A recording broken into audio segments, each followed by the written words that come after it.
either. Absolutely. I think Horrible that's things of me. a crazy thing to do, man, But we've, honestly. we've got to be live now, I'd assume, right? Are we live? Can you see? uh, yeah, we're live. We're live. Awesome. Awesome. All right. Welcome back to Memes and Markets. Keith, how are you, my man? Today's the best day of my life, Ben. How you doing? Today's the best day of my life. We've got an awesome guest here, Freddie. Freddie, I'll throw it over to you, and then I'll give you an intro after you say what up to everyone. All right. What's up, guys? How are you? Fantastic. Fantastic. We're going to talk it up with the economy. So Freddie, just for everyone coming into the conversation, huge on Instagram, covers a lot of the topics that we cover here too. So he covers economics, the real estate market, the affordability of everything. He's a content creator, podcaster, and soon to be author. So we're definitely going to talk about your book because the title is absolutely amazing. So I definitely want to talk that up. But how did you get into this space? Because you used to be an actor. So how did you pivot from acting to this? Well, it was the first unintentional thing I ever did in my career. I've always had goals and worked towards them. This kind of happened just by accident, and I rolled with it. But I was acting for 15 years in Hollywood, and I always became obsessed with social media because being in Hollywood, you need permission from casting and producers and writers and directors, and you have to book it. Wow. And then you get to put your content out in the world. I loved when social media was coming up, and I started taking it serious in 2014. I was like, I can write, I can direct, I can make a video and instantly distribute it. And so I became obsessed. So I've been a content creator for about 12 years on top of acting. But when COVID hit, I ended up moving to Florida, and I needed to make money doing something during that time. And I said, let me get into real estate. I was pretty good at sales, had a pretty decent following. I was like, maybe some people are trying to buy real estate in Florida. And I became a real estate agent. And so for 3 years, I was doing deals, learning about real estate. And I just so happened to be a realtor during the time that the interest rate shot up. And for the first time in the past 60 years, the median income could no longer afford the median home price. And so I did a video breaking it down, and it went mega viral.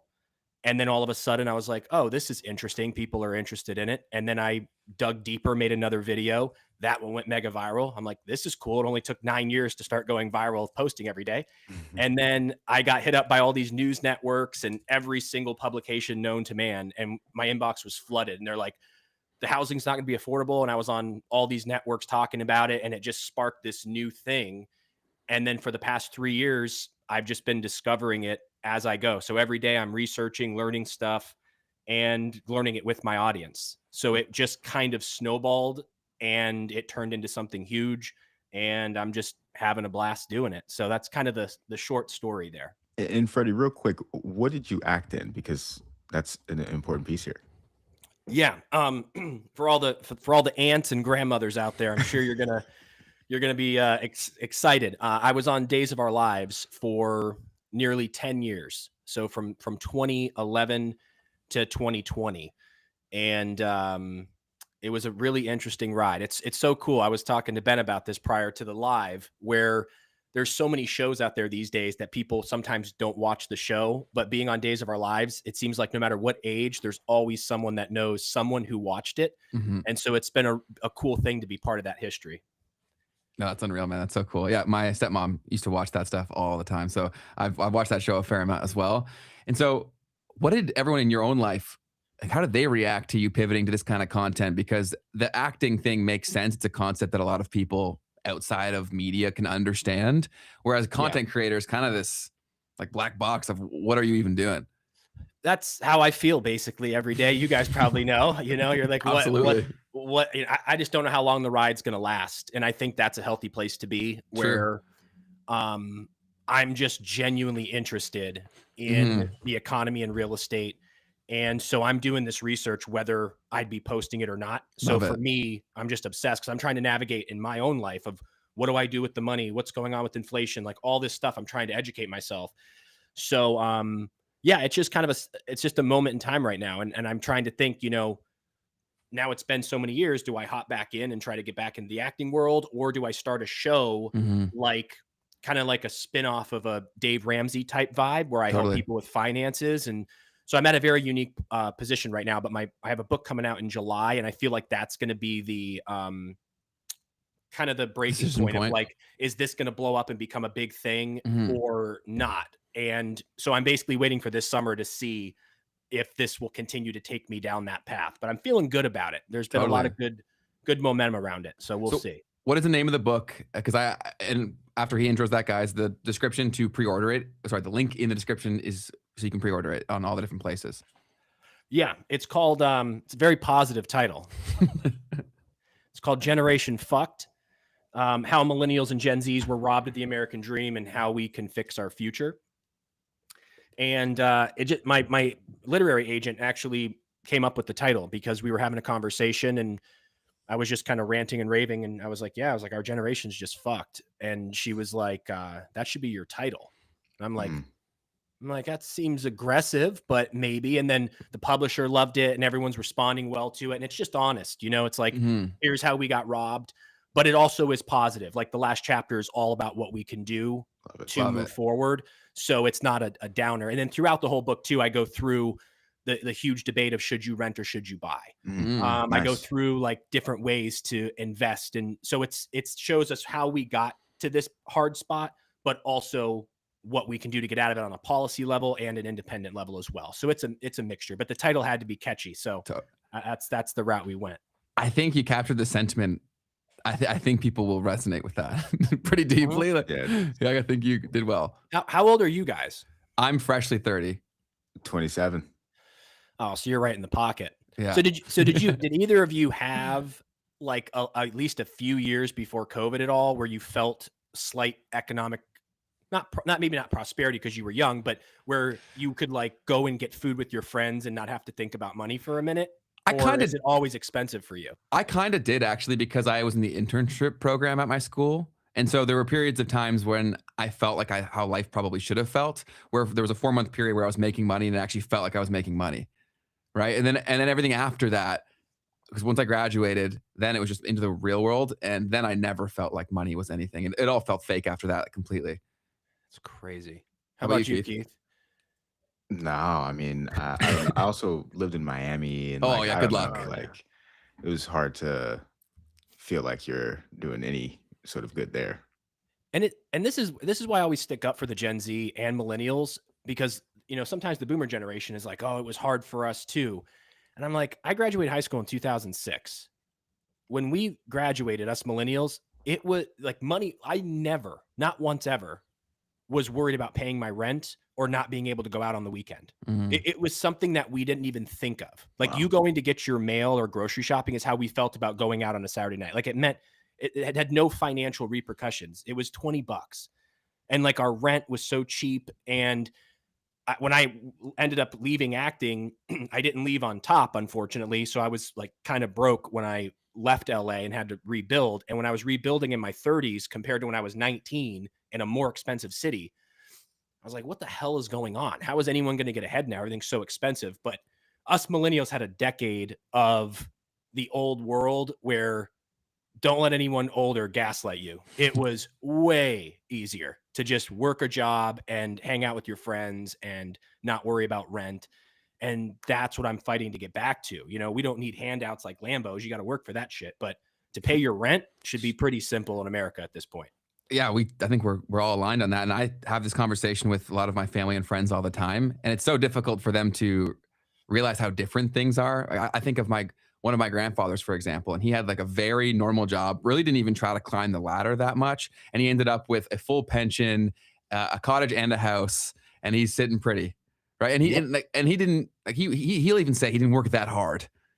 Like, that's just how it was. Yeah. And that's what it should be. I mean, and I always say too, it's good for the generation, because I'm sure you have family that are boomers, and my parents are boomers, and my dad and my mom, like, they've earned everything they have. They worked their ass off. But when you break down the numbers, it's just crazy. I just feel like our generation has to figure something else out. Like we just can't go work a regular job and just keep jumping around for 40, 50 years and retire. Like we got to do something completely different, because we can't live within that system anymore. Unless you make like 200 grand or more, then you can still participate. Do you feel like there was an event or a specific moment in time where everything really changed? It was kind of a domino effect. It all started in the 80s. And that's so the more and more I researched it, everything led back to the 80s. And I was like, what in the hell went on in this decade? But it's I can give you just a few little highlights of it, but these are some of the biggest dominoes. In the 80s, when Reagan was in charge, they started something called trickle-down economics, which they thought if we give tax cuts to the rich and corporations, they'll have more money to expand. And the more they expand, that money will trickle down to all of the people in America. Well, now that we look back 50 years, it did not happen at all. The wealth made it to the top. It stayed in the top, and no one at the bottom got the money. And I think the biggest thing, this one blows my mind. In the 80s, the top 1% had about, adjusted for inflation, had about $40 trillion. And the bottom 50% had 2 trillion. Or no, what was the whole entire all the wealth in America was 40 trillion. Now it's 180 trillion. So we went from 40 trillion to 180 trillion. So we had $140 trillion generated in the past 50 years, but only 2 trillion went to the bottom 50% in those 50 years. The other 138 stayed in the top 50%. So that's the real wealth divide. So it never trickled down. Then, like you mentioned, Ben, about the pensions. Pensions used to be way more popular. Then they switched to a 401k around the 80s, which put all the financial responsibility on the individual. But yet in high school, we were never taught about anything about investing. But the companies are like, we don't have to worry about pensions anymore. Companies started buying back their own stocks, and then they started tying their bonuses for the executives to the stock price. So when you buy back your stocks, the stock prices go up, but they didn't invest that into wages. We had predatory lending that happened in 2008. We started offshoring jobs to different countries in the 80s, 90s, where it ramped up. And then more recently, the national debt. The more that they print money, the more inflation happens, the less we can do with our dollar. That's when I was telling you $20 back when I was 20 used to go so far. Now that doesn't even pay for parking. So the more and more debt that we get into as a country, it just lowers our spending power. So those are just like a few of the many dominoes that landed us here. But I think overall, it's just late stage capitalism. They put the profits over the well-being of us as citizens. And I think that's what needs to fundamentally change if we ever want to bring people out of poverty and help the middle class thrive. So how do we do that when most of the people that are deciding on the rules are in that upper portion? Yeah, I mean, that's the biggest issue. And it feels kind of like a political, like anytime I say like, we need to get us millennials in there, it kind of just feels like a campaign pitch, but it's very difficult because the people with money and the donors, they're also older. Like we are in such a pinched position that I know in 20 years, we're going to be in a great position because the older generation is just going to, sail off and be done. And then we're going to end up taking control. But these next 2 decades is what worries me, because if this continues to get worse and worse, that's the problem. But all I can think of on a political level is that we need younger people to run. And we got to stop being so divided over the little things. And we need to start getting together and say, hey, let's fix this first. Then we can go back to fighting. But let's get behind a bunch of younger people who truly understand what it's like and get them into office. But those are the kind of policies that need to be changed. Like I'm not for socialism. I'm not for communism at all. I think capitalism's fantastic, but you got to have some guardrails. You can't just especially with AI come and let the top 1% just have all the money. It's got to be a little bit, you have to share the wealth and the growth. So you can do that with higher wages, which they're probably not going to do. And my biggest thing that I'm promoting is changing the tax code and allowing people making under 100 grand to keep 100% of their money. So it's not a handout. We're making it and try to tweak the code to allow people under 100 grand to keep all their money. Then we instantly all get a raise. You don't have to file taxes, and it's not a handout. I mean, we're working for it. So I kind of go through that massively in the book too, the tax plan, but those are some things on a policy level. And then obviously independently, we can only do as much as we can. If you get your money up, you're going to love the United States. Because if you got some money, it's great. But for the average person, which most people make between 40 and 60,000, if they're younger, it's just going to take some time. So wait, Freddie, are you planning to run for office at some point? I don't know, man. So you know what's interesting is sometimes I just get so frustrated on the way that there's a lack of leadership. Like, do you guys even look up to anybody in politics? Like, is there anyone that you go, the way No. the way they carry themselves, the way they talk, that's a role model. Yeah, Like there's maybe for 5 seconds someone can get you, and then immediately you realize what's really going on. Or But it also, I would say that people have been feeling like we've been lied to for a very long time. And so it only attracts a certain crowd, in my opinion. Like that's one of the biggest problems. I can't believe that people still buy into it. And I think that's what makes it even more frustrating for our generation is we're watching these people and we're like, who's buying this shit? Like they're going up there with this, with this presentation. They all look like a Hollywood movie that you cast. Like they're doing Totally. great as politicians. I'm like, Yeah. you guys are acting. Political theater. We say that all the time. And I was saying to Keith the other day, who's the guy who came out against Trump, Keith, or not against Trump, but saying he was against the war? Joe Kent. I was like, this guy looks like he was made in a lab for an acting gig, man.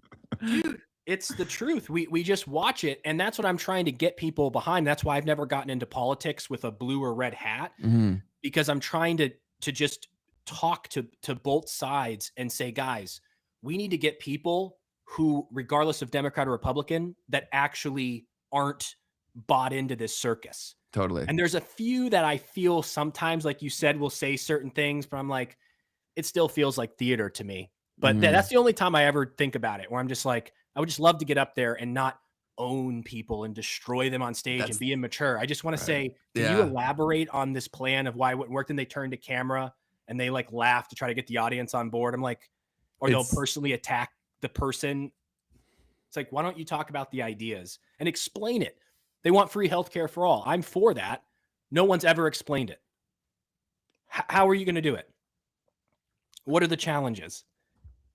They're not doing it well here in Canada. I'll tell you that. Like everyone always, you guys in your country always point to how great it is here. Like, oh, they have free healthcare. It is a shit show here. I've gone through the nightmares of navigating the Canadian healthcare system. If you're older and you have some serious fatal issue, I couldn't imagine being anywhere better, because they will push you to the front of the line and they'll deal with it and you won't have to pay. But if you're just trying to solve a minor inconvenience, you'll just not go. Like there's been so many times where I've been sick or hurt and I'm just like, I don't want to deal with the process of going, so I just don't go. And I also had I had a surgery done here where like we also have the problem where, because it is subsidized by the government, we also lose our top talent. Because if you're the best at anything that you do and you're doing this for money, you're going to leave because you can make more money elsewhere. So we have a drain on our talent and our resources here. And so it's evident when you go in, and we have amazing doctors too, don't get me wrong, but just think about that logically. Our best doctors, most of them will leave. Yeah. Canada's got a unique set of issues for sure. Oh, it's a very divided country right now. And also we have the housing problem that we've had. Our housing problem's been in a thing for a very long time because our housing market's just so out of whack. So when I used to come down to Florida and see the prices that you guys had, I was like, wow, this is crazy. Like this is what I guess it should be. But then you guys have started to catch up on us too. What was the point where housing started to get too crazy in America? I would say the last good year was 2021. Okay. I think as of 2022 and on, it's just been ridiculous. Because Florida used to be even cheaper. Like I came from LA. So when I saw $1 million shack and I could get like my wife and I's house, it's a 3-bed, 2-bath that we got for under $400,000. So I was like, oh, this is what a steal. Yes. But, and you understand that being in Toronto, I can only imagine the cost. So it seems so much cheaper, but it's still a lot of money. Like totally $3,200 a month. I'm like, this should be $1,500. That's fair. Like why is it so expensive? But yeah, the prices got way too high. And then now with the interest rate, with the elevated prices, it's just shot, because the interest rate's actually not high historically, but the prices are so high that when you get out a loan for $400,000 at 6.5%, that's a lot of money. If houses were only 180, the 6% is not too shabby, actually. Yeah, you had a short where you broke down, right, the difference between, I think it was like the 70s or something, and now. And it was like, even if you had like 11% interest rates back then, you're still paying, especially relative to your income, Yeah. a much smaller amount compared to what you're at now, even at a 5-6% interest rate today. So Yep. very, very interesting thing. That's the thing I'm trying to show people is that it's what you have left. If we're spending 80% of our money on healthcare and daycare and college and housing on 4 items after being taxed, we've got no money left. But in the 70s and 80s, like even when interest rates were high, you didn't have any bills in the 80s. There was nothing. It was so simple. You had like 6 bills. So even if housing took up 40%, which was rare, you still had so much more money because nothing cost anything. So that's the hard part to really show, but I do my best to try to show that perspective. And in your content, you break down what you call the big three. Can you talk about what the big three is and how people should be looking at that? Yeah, it's a snapshot of how, at least here in America, how we're, and you probably have this in Canada too, our neighborhoods are so divided, which isn't a bad thing. Like it's cool that people from different, like it just depends on when you were born. Like you could have a boomer making $40,000 in retirement, living in one house. You could have a Gen Xer living in the house next door and a millennial couple living right next door. So the same neighborhood, the same street. The boomer's big three between housing, college, and daycare is $600 a month. And the millennial in the same house is $6,000 a month. How bizarre. Like when I grew up as a millennial, there were different neighborhoods. Like if you were a firefighter, police officer, nurse, like everyone lived in a neighborhood. Then you had the chiropractors and the dentists. It's like now lawyers and doctors are moving in next to boomers who worked essential, amazing jobs, but they were like mailmen. Like they're living in a $700,000, $800,000 home and they delivered mail. And then people doing heart surgery is now living in the house right next to them. So it's like such an interesting dichotomy, but that's what differentiates people is the housing, the daycare, and the college. And it can really, really change your bills very quickly. And then if you add healthcare into that, that's a whole other story as well. Because even our healthcare, I mean, it's just so expensive. I've heard it's mental. What I've failed to understand is how, sure, the people who have the money and they're comfortable, like I get why they wouldn't want to let it go, but do they not realize that if they don't let it go, things will get bad? Yeah, that is the best answer. Because I think of that now. When I go out to dinner, I'm thinking to myself, if I see a 24-year-old serving tables, I think to myself, they're probably struggling. Oh, totally. Like they, you know, and so it ruins my experience where I'm like, here I am being like, oh, can I have a filet? Can I get 6 drinks, please? And I tip really well because I used to be a server. So I always tip 25, 30%. But in my mind, it ruins the experience because I'm like, they're just putting on a front. They're saying, hey folks, but they're not really that, they're probably struggling. But I think a lot of the rich people have just been out of touch for too long. And if I wouldn't have gone broke and had to restart, I might have ended up out of touch. So I do have empathy because when you do start making money, you start running in different circles, and everyone that you're dealing with in your life, you kind of lose touch because you go to the grocery store and you're like, oh, whatever it costs, doesn't matter. Mm. But I think me going broke and having to restart humbled me and gave me a unique perspective that allows me to be doing what I'm doing because I had to rebuild it in a different time. I had one of these shorts of yours pulled up where you're talking about, I believe, a celebrity, Whoopi Goldberg, Yeah. who made some out of touch statements. I'll play it real quick here. This is one of my favorites. That people are having a hard time. Me too. Yeah. I work for a living. If I had all the money in the world, I would not be here. Okay? So I'm a working person. Working person? This is the most out of touch thing I've ever heard a celebrity say. We got to run some numbers and put this into perspective. The median household income is $89,000. In after taxes, it's about $72,000. And this is before 401k contributions and health insurance. You have been famous for 40 years and have a net worth of $60 million.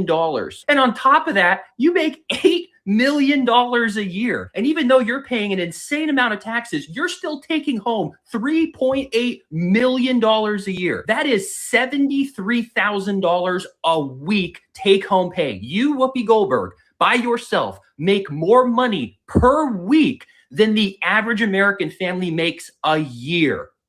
And you're going to sit here and say that you relate to the struggle of the American people. Do you realize that people have not recovered financially since the pandemic?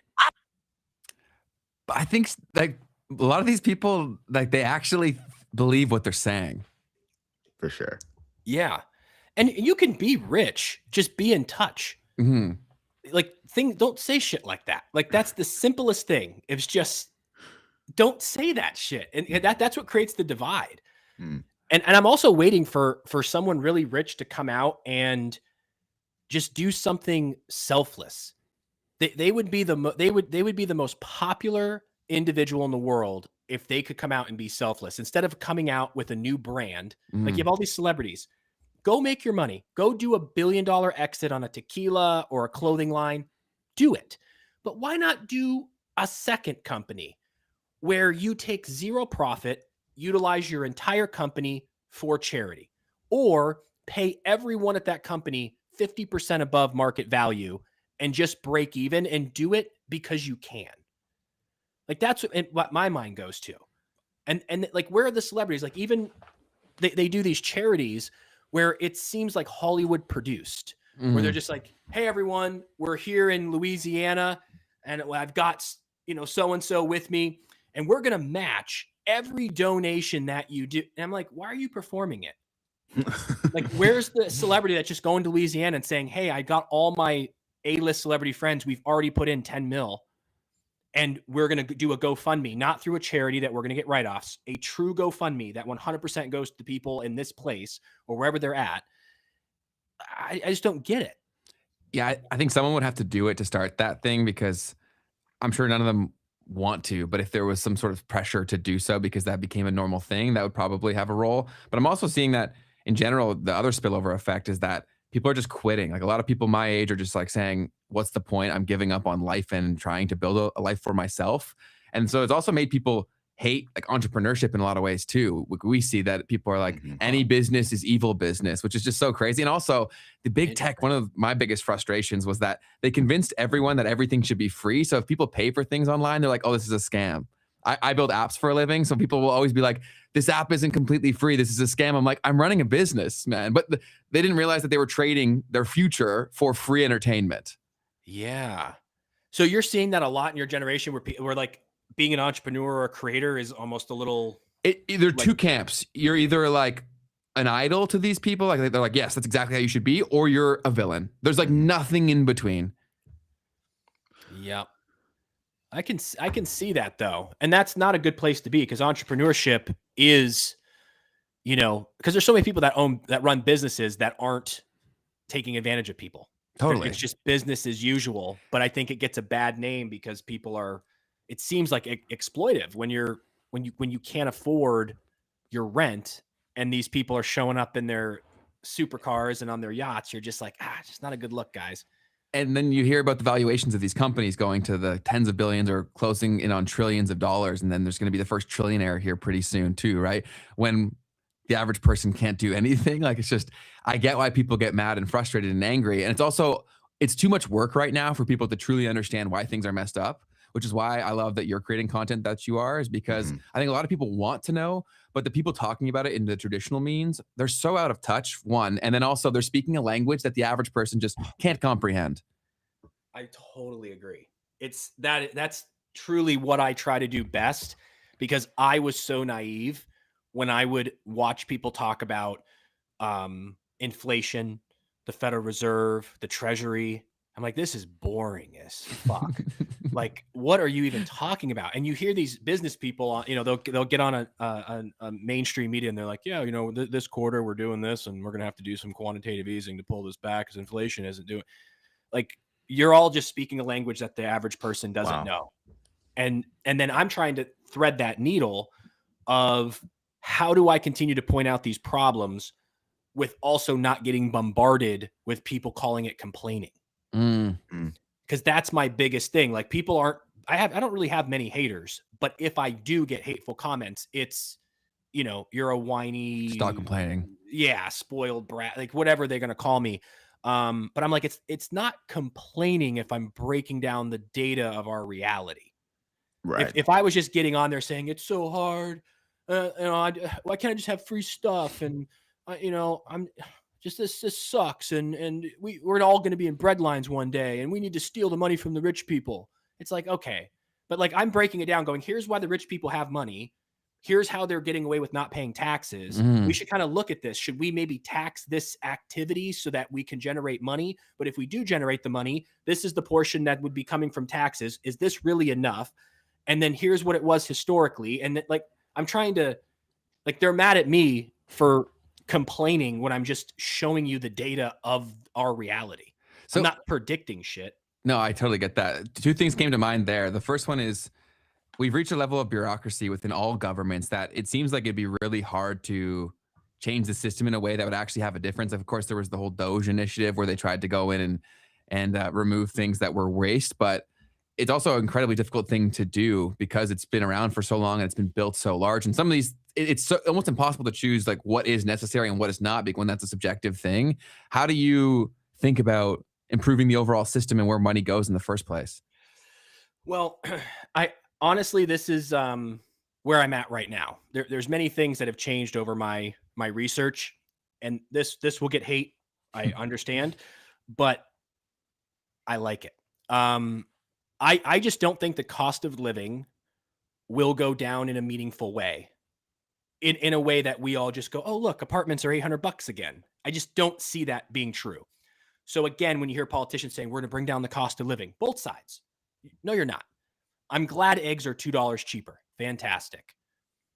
Rent still $2,000. Like that's the problem, not the eggs. And then wages. We're going to bring up wages. Wages have been on the rise.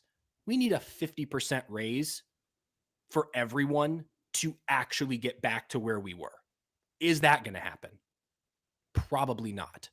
So this put me in a position where I'm just like, okay, well, if the cost of living is not going to come down and wages aren't going to go up meaningfully, individuals can figure out how to make more. But that's, again, 10, 20% of people will figure that out. Everybody else, unfortunately, is just going to be working jobs that aren't paying enough. So what's left? It's taxes. This is my favorite thing that I think would solve all these problems. Imagine scrapping federal income tax, capital gains tax, payroll taxes, which is FICA on people's paycheck, and then the corporation pays FICA as well. So that's the payroll tax. And get rid of corporate taxes for the companies. Get rid of all federal tax completely and replace it with a 10% gross revenue tax. So anyone who runs a business, you pay 10% of your gross revenue in taxes. There's no write-offs, no loopholes, no paperwork, no IRS code book, nothing. It's just all gone. You do $1 million, you pay $100,000 in taxes, you operate on the 900,000. That would raise the exact same amount of money we need to run the government. Welfare stays, Social Security stays, disability stays, everything stays.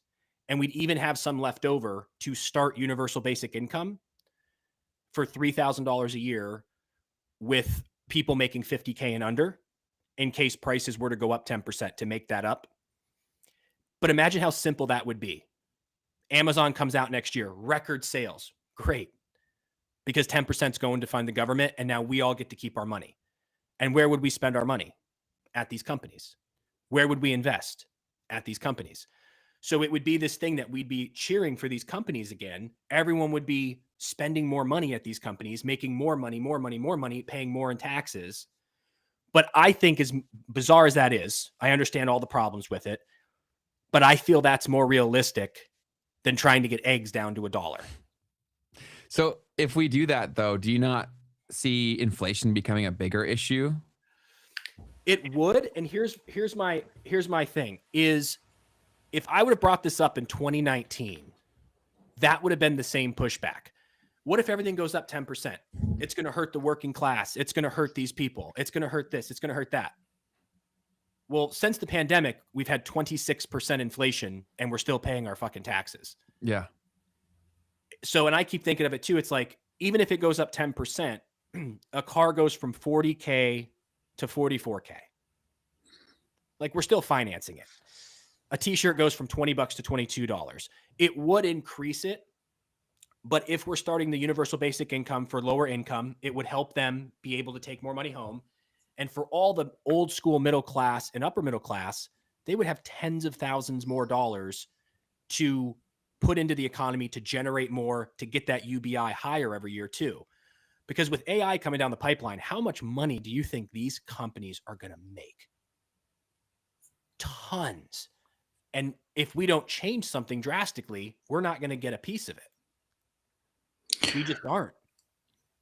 I'm not like a tax expert or an economics expert, but if you were to tax 10% of the gross revenue, isn't the point in your eyes, please help me understand, that people are paying less in taxes though, right? Or in some cases, maybe they'd be paying more in tax.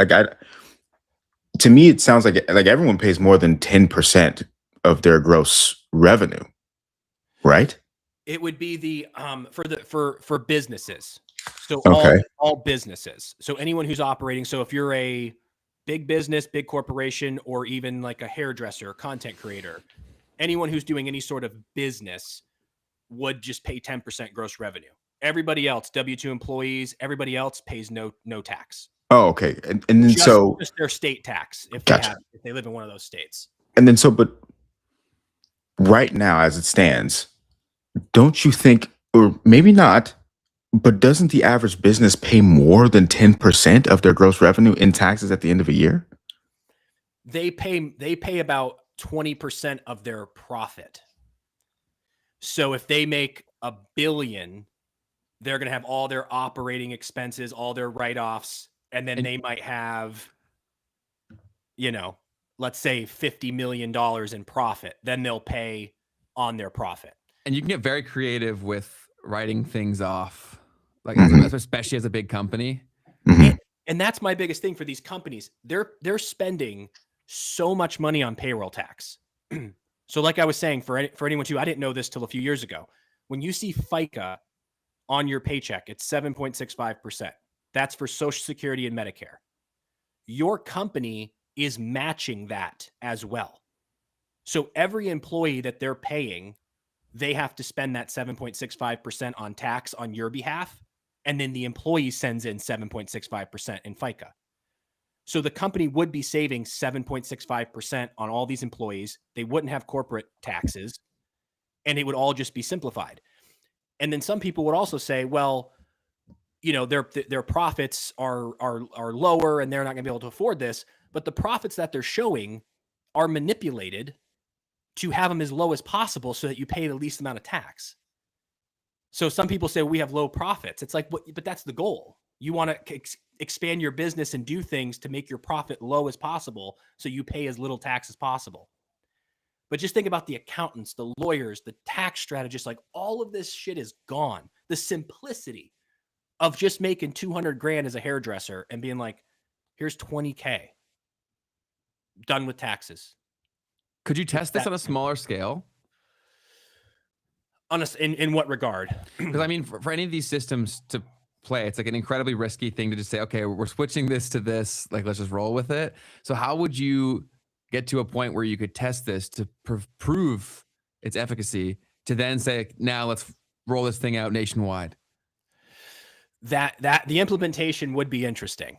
I mean, you couldn't do it because I think for me, it's more of a thought experiment to see if this can trigger something that would create this result. Maybe if someone goes, well, can we implement it with 2% gross revenue tax right now? Can we, and then start going up from there and start to maybe to ease it out?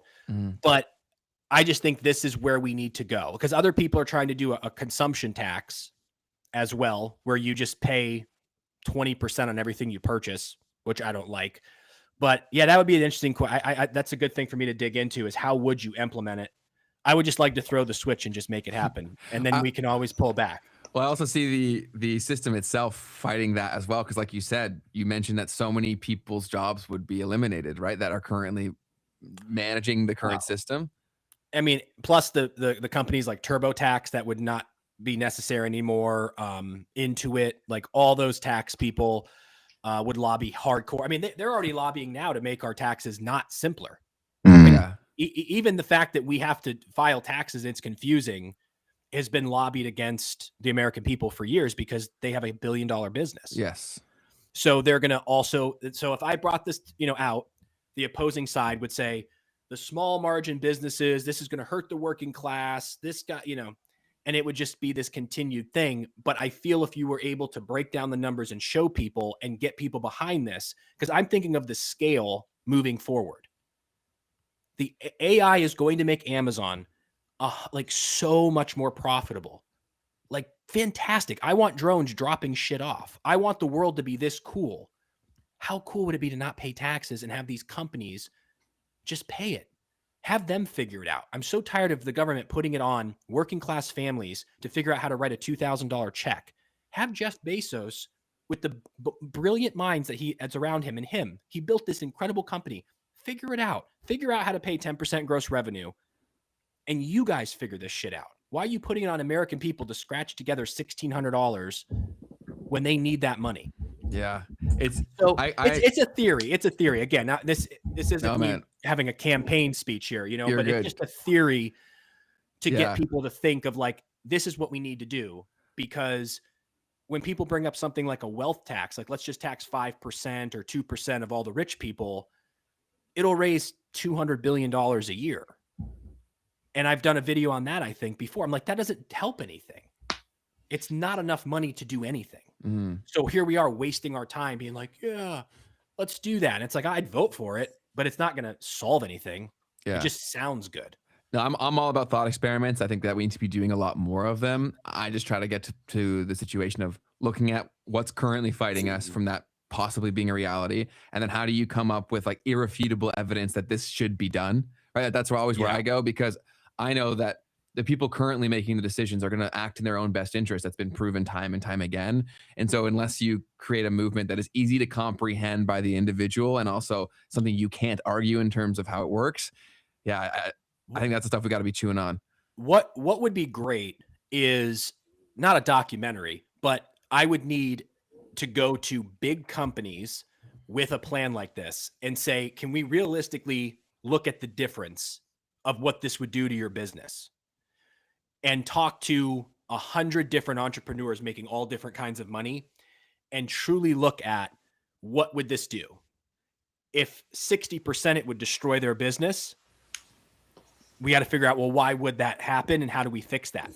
But if most people it's going to work, and then the ones that weren't working, we could say, well, what's the problem? Why it isn't? What can we change to make this work for you? Because I don't want businesses to go out of business with a plan like this, but we would have to go and look at all the data of all these companies and figure out what the challenges would be. But I think that's the next move too, is trying to go around, like you said, on small implementation of doing a documentary on UBI for 1,000 people, trying different things and have video proof to point to rather than just these theories. Because even with what you asked me, like, how can I prove this would work? And so one of the things to all of this is that you've laid out how the problem that we're dealing with is a massive one that's really hard to solve. And so therefore it's going to take some radical changes, right, to get through the hump. Another thing that kind of came to my mind as you're speaking is thinking about maybe like you roll it out by just kind of making it like anyone going forward, right, for this period of time, this is the rule set that you're playing by, and see how that works, right? It might take a long time to actually get the data from that, to be fair, right? But at least you're starting to collect data on something to see if that would work. But I mean, maybe that would also be really unfair, right, to like anyone who's trying to make it, because then now you're playing by a totally different rule set than the biggest company. So that might not work either. Well, but anyways, yeah, man, any of these systems are going to have flaws to start, like for sure. And it's like when Freddie is doing a thought experiment like this, people always just say, okay, this doesn't work. But very few people try to think of, okay, how could we make it work? Yeah. Do you know what I'm saying? Like that's one of my biggest frustrations with people is that, yes, okay, something might be objectively a no. okay, cool. But these are the only conversations that should be had right now. Yeah. And then maybe it'll spark for someone else to go, oh, well, this is how it would, and this is what it would do, and let's try it. And I feel like that's what we need to do, is just try shit. It seems like the government, they're like, we're going to do this, and it's forever. Yeah. It's like, why can't we just try stuff and try to implement it? But, and I also think it's realistic. Like, I don't, I just don't see a way, unless AI, like what Elon said, is going to make everything so cheap that it's going to solve all of our problems in 10, 20 years. I don't know. But I also just can't stand when people say we're going to get our wages up and the cost of living is going to come down. I'm like, I just don't see a path that's going to happen. So Not a pretty let's not one. waste our energy on it then. Like, what can we do on a policy level? And then the only other thing is individually of what we can manage. But I think a lot of us who are entrepreneurs or creatives, there's never been a better time for us, because we can be nomads. We can, like us three could go, hey, let's go to Ohio and get a 3-bedroom house for $900. True. And just make the biggest podcast in the world and share our expenses. Like, that's way more exciting than us three moving to New York and putting on a suit and trying to work our way up for 30 years. Mm-hmm. That's a very good point. We're creatives and small business people, but I'm always fighting for the typical essential worker who's just like leaving high school and they're just going to get a job, or the person who's going to college to get a job for $70K. Mm-hmm. It's like, you got to have a real plan to try to get out of the rat race, man. Cause it's just not that fun. No, there's a lot of people in our positions that do have online businesses or are creators, and that's all they say. Like, they're like, just go do that. But can everyone do that? Probably not. But I do think that there's going to be so many more problems being solved at smaller scales that does make either being an entrepreneur or working directly with an entrepreneur a lot more viable. And I just think people can't project out to think about how AI will also be a democratizing technology in terms of anybody can now solve these problems. Because so many people weren't an entrepreneur because there was little things that got them stuck that are no longer hard. Yeah. So I think there'll be a lot more people that are entrepreneurs, and maybe that will be the generation that, like you said, will start doing stuff just because they can. And at least it'll be fun. That's the thing about being an entrepreneur or a creative, is if you're broke, but you're enjoying the job, it's a lot less bad. Yeah. If you're broke and you hate your job, that's the worst. I think that's where most people are, because they're broke, they hate their job, and they don't see a way out. I know. And I want to always, and even like what I talk about too, of giving people like practical advice, everybody also knows the advice. Mm-hmm. True, Everybody knows that credit cards are bad. Everyone knows that if they're making 48 grand, that making 160 would improve their life. Like, it seems like gaslighting sometimes from folks. And there's like, all you have to do is just invest in the stock market, and you have to, live within your means. And it's like, everyone knows. Yeah. It's just not that simple. The thing that I feel like I'm taking away from some of this conversation is, in my eyes, when we look at, so there's prices and then there's your income. The prices coming down thing, to me, just like, it's not really an option, right? It's not really going to actually help anything, because what people also don't necessarily always think about is like, prices coming down is probably because there's another issue, right? It's probably because you've got deflation, and deflation in an economy means that like people aren't working, they don't have money to spend, and that's why prices are coming down, right? Like, because things are getting ugly. Mm-hmm. So it feels like the only real answer is to either find a way to help people have more after tax / disposable income, or it kind of touches on what you guys are saying, is just having a higher standard of living in some way, right? Where the basis of whatever they're being provided outside of their income, their nominal or their after tax, their real income, is just better, right? And that could be just having a happier life. Like, it's to the point to where like the advice that I'm starting to find as a way to try to help people is like, it's like mental health stuff. It's like, how do you improve your mental state in order to be able to navigate this a little bit easier? But anyways, that's just kind of something that was coming to my head. No, that is the next step of where I'm headed. Is I didn't want to touch on the mental health, because I felt it's, at least with my data, I can point to numbers. Mental health is kind of not my field, but I feel that's where we all are. Mm-hmm. Because even if, and you guys can speak on this too, even if somebody who's struggling gets a UBI or they do get a promotion, they're going to get a high for a little bit. Be like, oh, I'm making a little more money. I'm going to move out of this apartment. I'm going to get a new apartment that has central air and a washer and dryer in my unit. Cool. After 6 months of making 72,000, you're going to get used to living in that modern apartment. And now you're back in the cog of capitalism, just making more money. And I just feel our generation's also getting to the point where we're just like, even if we are climbing out, what are we climbing to? Like, what's the collective purpose of America right now for us young folks? Like, what are we fighting for? What are we building? It just feels like we're watching AI be built and we're just door dashing and doom scrolling, just kind of being like, this is going to be cool. But I think that's the bigger question too, is once you do get your money right, you're also going to have this next hurdle of like, oh, okay, I'm here, I'm comfortable, I'm not going to be evicted. But now I just do this for 35 more years in a nicer place. Where's the collective soul of our country like we used to have?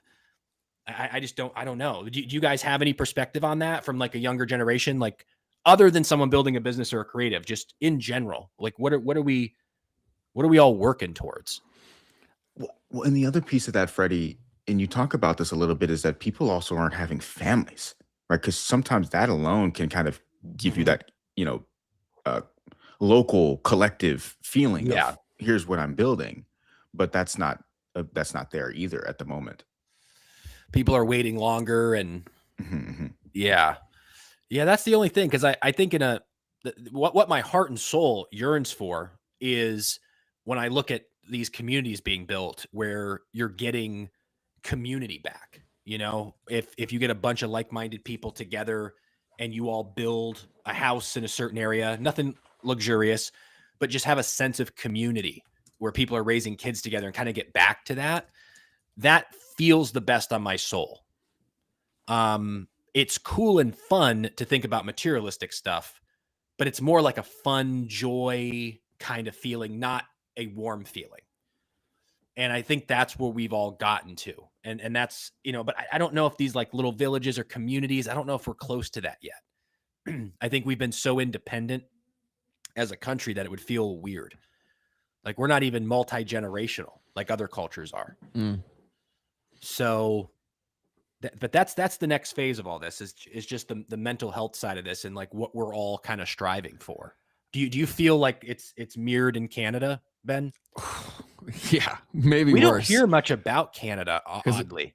We only hear about you guys. Like all of our news is about you guys because here the biggest thing is basically, yes, the sky is falling here, but at least we're not like them. That's like the constant message that gets said over and over and over again. It's more of a moral superiority. Like we could never treat people like that. So yes, things may be horrible here, but at least we're not them. Like that's repeated again and again and again. But I study social media and algorithms for a living. And I would say a lot of this mental health issue stems from that is the consumption habits of that. And people aren't really aware of like everyone will understand the concept of if I eat bad food, I get overweight. But almost no one really grasps how the consumption of what's going into your brain is equally, if not more important. And most people are consuming garbage every single day and wondering why they're upset. Yeah. I think there needs to be maybe there's actually a lawsuit that we'll talk about later in the episode, Keith, where Facebook and YouTube just lost a lawsuit in terms of, I don't know the exact specifics, but they said they lost because someone sued them saying there should have been warnings in terms of the addictive nature of this. And especially when they got to scrolling feeds like TikTok, and then that got adopted by everywhere else, that radically transformed the human psyche because it's so easy to manipulate you and pull you into different directions because they're able to have just a sheer amount of data where they can find someone who is just like you. They can run tests in real time and then do the exact same shit on you because they know it's going to work. Yeah. So it's scary that way. It's weird. It all came together at the same time. I don't think that's a coincidence. Like COVID and the TikTokification of everything at the exact same time. And I think sometimes we blame because the economy is very difficult for people. But you're right, the social media aspect of it, and not even like the addiction part. I think it's the the fact that nothing is a mystery anymore. Like if we were going to go to Greece 20 years ago, I might have seen a postcard of what Greece was like. True. Now I'd be on TikTok being like, where's the best hotels? Where am I going to eat? What's the menu like? Look at all these point of views. And by the time I go to Greece, I feel like I've been there. There's no real exploration anymore, discovery. Yeah. Or even like fitness, you know, like, and God bless them. I love all the tips, but how many times are we going to see bicep workouts or like what to eat or drink? Like I'm like it all just, so if I've met someone who's in fitness, that would have been such an interesting conversation to have at a bar. But now I'm just like, oh yeah. I'm aware of all of this because I've spent so much time consuming so many different personal trainers on how to do things. And even with my stuff with the economy, my biggest thing I try as a creator is how do I do this differently? Mm-hmm. Because if I'm just saying it like everyone else, it's just already numb. To really break through, you have to do a different angle. Mm-hmm. But yeah, that's an interesting thing too. You said exploration. It feels like it's just burnt the mystery and exploration of the world. It just all kind of feels like, oh, I've seen that, been there. I also think it's the form factor too, which is why I really hope that you do continue on with your longer form content, because the nuance piece is one of the biggest problems. Because if you know you have to deliver a message in 60 seconds, it's impossible to deliver one that's full of nuance like everything in life is. And so you're forced to basically package it in the most consumable way possible. And it's surprisingly easy to do that. Like if you study social media, like it's really not that complicated. Like I send stuff to Keith all the time. We go back and forth on it. And I'm like, just swap it like this. And he'll say, just swap it like that. And then you get it into a package and it is the most consumable, but it's not the most constructive. So as long as the incentive structures are what they are, it's going to keep happening. I think there'll be a mass exodus eventually from short form platforms, and they'll probably go towards longer form stuff like this. Probably live will also be a big thing too because of the whole AI stuff. It feels real. Yes. Live. I can just feel that emerging. Yeah. Because you're in it. It's like anything could happen right now. And it's rather than, but yeah, I fall guilty to that because I understand how the algorithm works and I understand how to create my videos in a way. And unfortunately you can't create all the nuance or it kills the watch time and then no one sees the fucking thing. And then you're just like, well, I gotta be, you know, like even when I talked about my 10% gross revenue, if I splice that into a TikTok, I'd have to go blah, blah, blah, blah, blah, blah, blah. Totally. And, you know, it's going to be missing some stuff, but yeah, the long form would be really cool. I'm starting to meet a lot of people, like even like with you two, I feel we're all starting to get to know each other who are in this field. And I've just never seen like a group get together and all of us go do something. Like, I feel like there's something we could all do long form documentary style, just something to blend all of our audiences together and go make something great. I don't know what that would look like yet, but it's starting to happen. Like I probably got like 10 really close friends that are all in this niche and it keeps expanding. And I feel like that's something that in the future we could all get together and help each other in some way. Totally. Yeah. That's what I said to Keith when we started this show. It's like money is the main character, but people don't know the language of money. Right. And so it takes people like Keith, what you're doing every day. Go ahead. Well, no, I really, it resonated with me when you were talking about like the mainstream news outlets. Like I'm thinking about, I'm at the gym. I go to the gym and there's all these TVs on and it's like the big mainstream ones and they're talking about the economy. And I'm like, the way that these people are talking about this stuff and the people that they're having on, like the hedge fund CIO, like people don't even know what the CIO is. You know what I mean? Like, and this guy's using all this language that clearly the people that I'm in this gym with would not understand. So I'm realizing how important it really is that we do take the time to actually break this stuff down because it's really not being done. And it almost doesn't even make sense that it would be on purpose because it's like you're losing from that, right? Like people would rather you speak to them in a way where they can actually get it. But I don't know. I guess that just really resonated with me. I was like, why is it like that? Yeah. Where's the where's the digestible way of having people learn it and also fun because it's boring. I'm so aware of how boring this all is. So that's how do you make it entertaining in a world where you have to catch them in 3 to 5 seconds to teach about money and this complicated system. But do you guys ever see The Big Short? Mm-hmm. Yeah. Oh yeah. Like something like that. Yes. That was great. $100 million that cost to do or whatever it was, but Yeah. it was funny and it taught about the 2008 crash in a way that was entertaining. And I feel like there's a huge hole on YouTube. Not that it has to be funny, but something that's just interesting rather than just a dry erase board or even the whole, like, you know, the typical like well-produced YouTube video, which I love, but you know what I mean? Like something a little more Totally artistic. And then the last part of it would be, how do you get people to watch it? It's got to be good creators that understand how these things distribute content, right? That's a big core thesis of ours, that we eventually want to do some of the things that you're referring to. So we'll definitely try to include you in some of those projects if we can ever make it work. But I also do think the one thing that we do have going for us is that people will do things that suck and are boring if they're pushed to a point of pain where it's the cost of staying the same is higher than changing. And I think that we're all reaching that point where people are like, okay, this stuff may be really boring, but I need to figure this out because my life sucks. And this stuff is probably connected to that. And so I do think there's a lot more of a demand for these kinds of things, but you're right. It's on us as creators to try to make it so it's a fair, equitable exchange for their time. Yeah. And I think it's in the collaboration, and it'd be building a network too, because, you know, my ideal for politics would to be building this out over the next couple years, getting a bunch of people involved, a bunch of the listeners and viewers and audience members getting together. We're all volunteering. We're cleaning up neighborhoods. We're documenting everything. We're trying UBI programs. We're raising money. We're doing all of this. And we build this huge army and this huge network. And then we try and find dozens of Democrats and Republicans who have our vision, who fall in the middle. They can be Democrat or Republican, but have middle ideals, and they all run for Congress the same time. And we get everybody involved to get all of our people elected. That's probably the only way you could do it. But like, think about how exciting that would be. Like one person being elected now. No big deal. It's like, hey, cool. We'll see what you're going to do.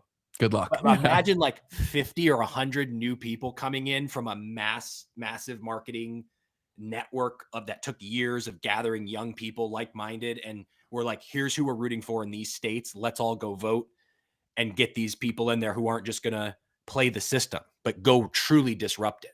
Like I'd wake up every day being like, oh shit, this is new and fun. Not just me running for office in Florida and I'm just some other dickhead who's like, hey, I'm number 434, my vote is yay or nay. Like you just need a lot of people. And I think it would be just fun to do that eventually. But it all starts with the content. But that's like on the dry erase board, like really far in the future. But that's just ideas that I have of getting people together, building that community. No, that's one of the better ideas that I've heard in terms of how you produce that change. Because even if you do get these isolated figures, they just get into the swamp, as they call it. Like you just sink into it. Like there's only so much you can do, even if you went there with the purest of intentions. There has to be a critical mass that makes change inevitable. Yeah. And it's got to be kind of soon because of AI. You know, like we can't really wait much longer. But that's the only thing I can't predict. I can't figure out what AI will have as an impact. It's just going to be bigger than we can ever imagined. And I just don't know what's going to happen for everybody. Like, is it going to be beautiful with UBI and cheaper goods, or is it just going to be more of this divide of the rich and the middle class slipping into, you know, the new poor? Would you go to university right now if you were at that age?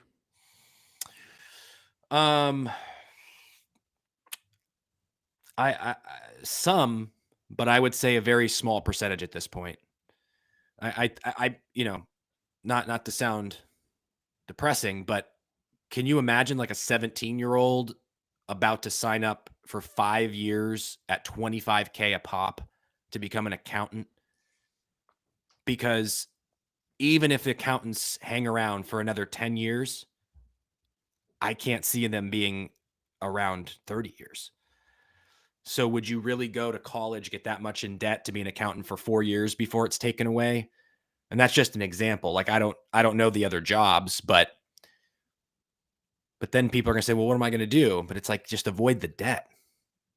If college was free, Right. just go. Who Mhm. cares? You're going to grow as a person. You're going to meet people. You're going to learn. But $100K, I don't know.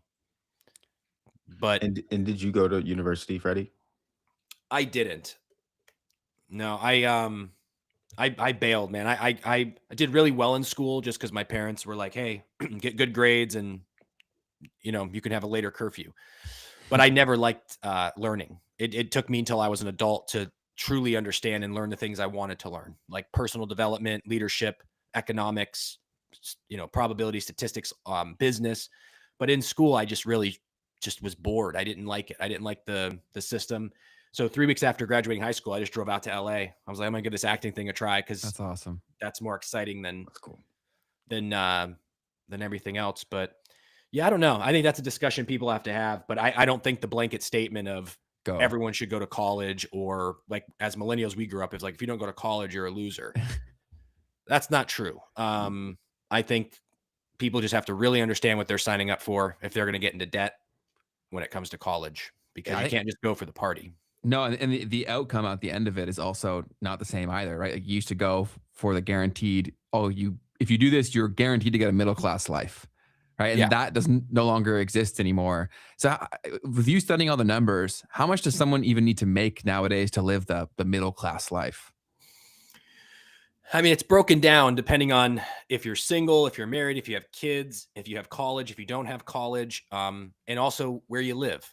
These are a lot of the arguments and lack of nuance in my videos that people will get mad about, because you'll say, 70K isn't enough. But somebody from Ohio, like my hometown, Yeah. if you're making 70K with no debt living in Ashtabula, Ohio, you're doing great. But if you live in Miami, or you live in the Carolinas and you have 2 kids, you can't support the family on that. So it just depends. I mean, the biggest thing I would tell young people is just, under no circumstance just stay out of consumer debt.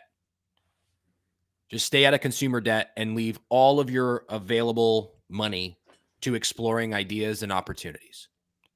We cannot chase the materialistic stuff, because you'll get caught in the middle.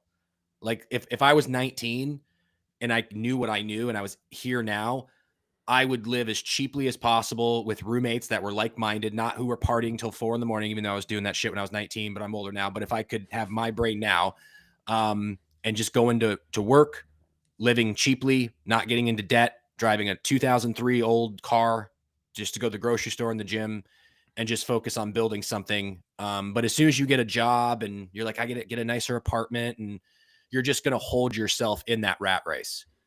And so even now, because I had money and did that spending habit when I was an actor, and now that I've been rebuilding, I'm living far more within my means, because I want the freedom to say no.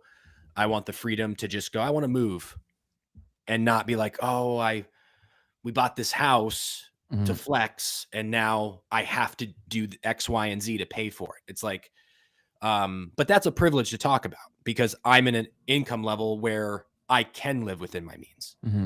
Someone making 48 grand is like, What there's does that nothing even mean? to cut. Yeah. So the whole live within your means is for the over 6-figure crowd. But people in that 50K and under, it's just not the best advice. Like, unfortunately, you're at your means.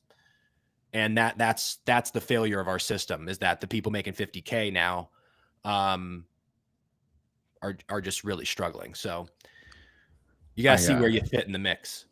I saw this tweet yesterday or something like that, where there was this like 14-year-old kid or something who was like documenting his journey of starting a startup from like 0 to day 100, trying to make $100,000 a month or something like that. And I saw this guy, he commented, he was like, this sucks. Like, why are kids having to like go out and make money at this age, or feeling the pressure to do that, when they should just be like playing video games at this point in time? You kind of made me think of that dynamic, it kind of feels like you're having to, at a younger and younger age, try to find a way to not end up in a messed up situation. Yeah. It's harder to dig out. That's the other missing piece to this. You could be like, Gen X was probably the last generation that could do everything wrong financially in their 20s, wake up at 30 and go, I got to get my shit together. And in 3 years, they built back because it was an easier time. For millennials, I went through it personally, where I was like, oh, this building back thing was way harder. Like, the only way I was able to do it is because I had a skill set that allowed me to make the kind of money I'm making. But during the toughest times, I was driving DoorDash 3.5 years ago. And I was looking at different jobs. And when I was running the numbers, I'm like, damn, these jobs, because I don't have a college degree. So if I'm not in business, creative, or sales without a degree, I'm pretty much stuck at a 40 to 50K job. So I was like, this is how so many people feel. But when I was looking at the take home pay, if I were to get the job, I'm like, babe, how are we going to do this? And so that's when I was like, we got to get back into sales and utilize the talents we have in social media and all this kind of stuff and start making bigger money. But I just so happened to have that skill set over 20 years of building and marketing and sales. And so I was able to do that. But yeah, at just the job, it's just sad that you have to, go and make 200 grand just to survive. And I still think it's fair. And then some people also are saying, well, isn't it better to go make 200 grand than complain about it? I'm like, yeah, but statistically only 10, 20% of people pull that off. And what if everyone who's complaining, they're like, I'm an EMT, I don't make enough money. Well, then find another job. Okay. What if every EMT quit? Well, Right. Okay. So then you can only help a few EMTs. Why aren't EMTs making more money? Right. So I try to break that logic down when people just say, oh, you're complaining about your tips as a server, go do something else. Oh, you don't like your cop salary, go do something else. We need all these folks in all these positions. And just 30 years ago, they were thriving and now they're not. So that's my biggest message is I'm trying to find that line of, I'm an entrepreneur, I'm a creative. There's never been a better time. Go out there, build something for yourself. I believe in you. I'm optimistic. Go build. But at the same time, not everybody wants to do that. And you shouldn't have to, especially when the jobs are required. You can't just get rid of every job. Go drive around any city in America. Every building, every window, every job, every street, everyone that you come in contact with is making around 40 to 60 grand. Maybe not in your office, but in the real world, that's what people are making when they should be making 100K. And then everyone would be quiet. I would delete everything and I'd move on with my life and go act again. I would have nothing else to say. If everyone had 100K, there'd be nothing left to say because it'd all be solved. Yeah, I think people get stuck on very narrow lines of thinking. And I think that's also largely because of social media algorithms where people have gone so far down rabbit holes that they were pulled towards, where they can only see the world through one lens. And when you only have a hammer, everything's a nail. Right. And so whatever they've attached, like, okay, this is what's the problem? They just parrot that. And then people spend time arguing with either people who have basically become bots or actual bots all the time. And so you can't actually have a serious conversation. Like, the irony is, I think they had to turn social media into these kinds of like places of serious division, because imagine the good we could do if we just talked. Do you know what I mean? Imagine if we just had like real conversations and wasn't always trying to dunk on someone. Like, we could solve most of our problems. Yeah. Of having the open conversation about it. And dude, the nuance is it's so great. And that's one of the things about being a creator and getting access to so many comments. Yes. You get the pulse and data of the culture, man. Like, oh God, dude, when I just understand at a deep, deep level, not because I talked to 3 people, but because I've seen tens of thousands of comments. And it just helps try to push that narrative. But yeah, a lot of people don't really perceive the reality outside their own lived experience. And I think that's one of the problems that we have. If they didn't witness it themselves, they don't believe it to be true. But when you move into the data, then you're just like, well, I never grew up like this, or I didn't have this, or I don't know this, but I'm looking at the data and now I understand it. But a lot of people are like, if it didn't happen to me, It then didn't it's happen. not real. Yeah. I think empathy across the board is a pretty low levels. And I think that having conversations with someone that you think you disagree with the most is a very quick way to kind of shatter that down. And we actually, in our last episode, we talked about a documentary that was called Into the Manosphere. It's on Netflix. Oh, and, yeah. and it was kind of that in real time, where there was just a guy who was so different from them, like having a conversation. And then you saw how quickly that this bravado that they pushed online was mostly fabricated, right? And so I think most of these online personas that people even think they have, they're as fake as everyone else. Do you know what I'm saying? Like most people are not actually as passionate about the things that they think they're passionate on. They've just been on this hamster wheel of dopamine spikes and drops where they're addicted to their opinion. Yeah. Dude, I agree. And there has to be just a good way to do it and that's where I feel like empathy too, where I never want to own or have a gotcha. Yeah. Like when someone's commenting or someone like the manosphere thing, I feel like that was entertainment where this guy's like, I'm going to go get these, Yeah. But I think there's also a way to do it because I've thought about interviewing boomers on the street, but I always kind of feel bad sometimes. It's like how wrong they are. Yeah. And then exposing them on camera about how wrong. And it's not fair because I do this full time, deep research. Totally.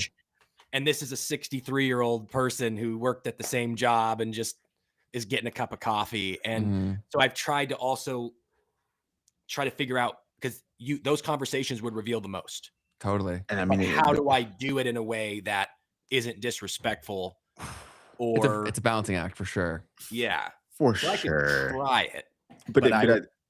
No, I think that's a great idea. And I think it's super illuminating because at the end of the day, like people go out and they interview people in the streets of America and like, ask them questions about like what's the First Amendment, what's the First Amendment, what's the Second Amendment of the Constitution. And like, people don't know. And that's not you trying to gotcha people, right? Like if this is the reality of how they're seeing these things, if there's a boomer who just has a strong opinion, you can just be there, you let them talk, you let them do their thing. And actually, I think you can stand out by making it that way, by making it so objective that it's like you're not doing all the funny effects and all that. Like, no, like this is how this guy actually thinks. And it's totally cool that he thinks that way. But we need to understand, right? Because in the comments section, it's going to be revealed that like this dude is not saying things that we agree with, right?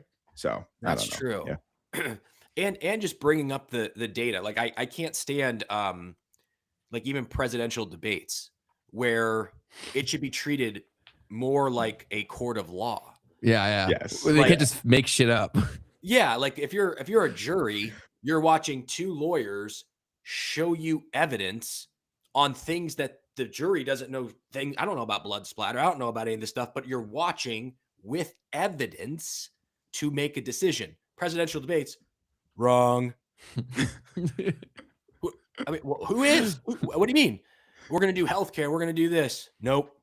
I'm like, we're not getting anywhere. But with the interviewing boomers too, I would love to bring up the laptop and say, here, like, let's run the numbers and in real time see people try to, get. But then I think when you shatter someone's reality, it's almost like feeling like you were cheated on. Like you don't want to believe it because everything you ever thought shatters this reality.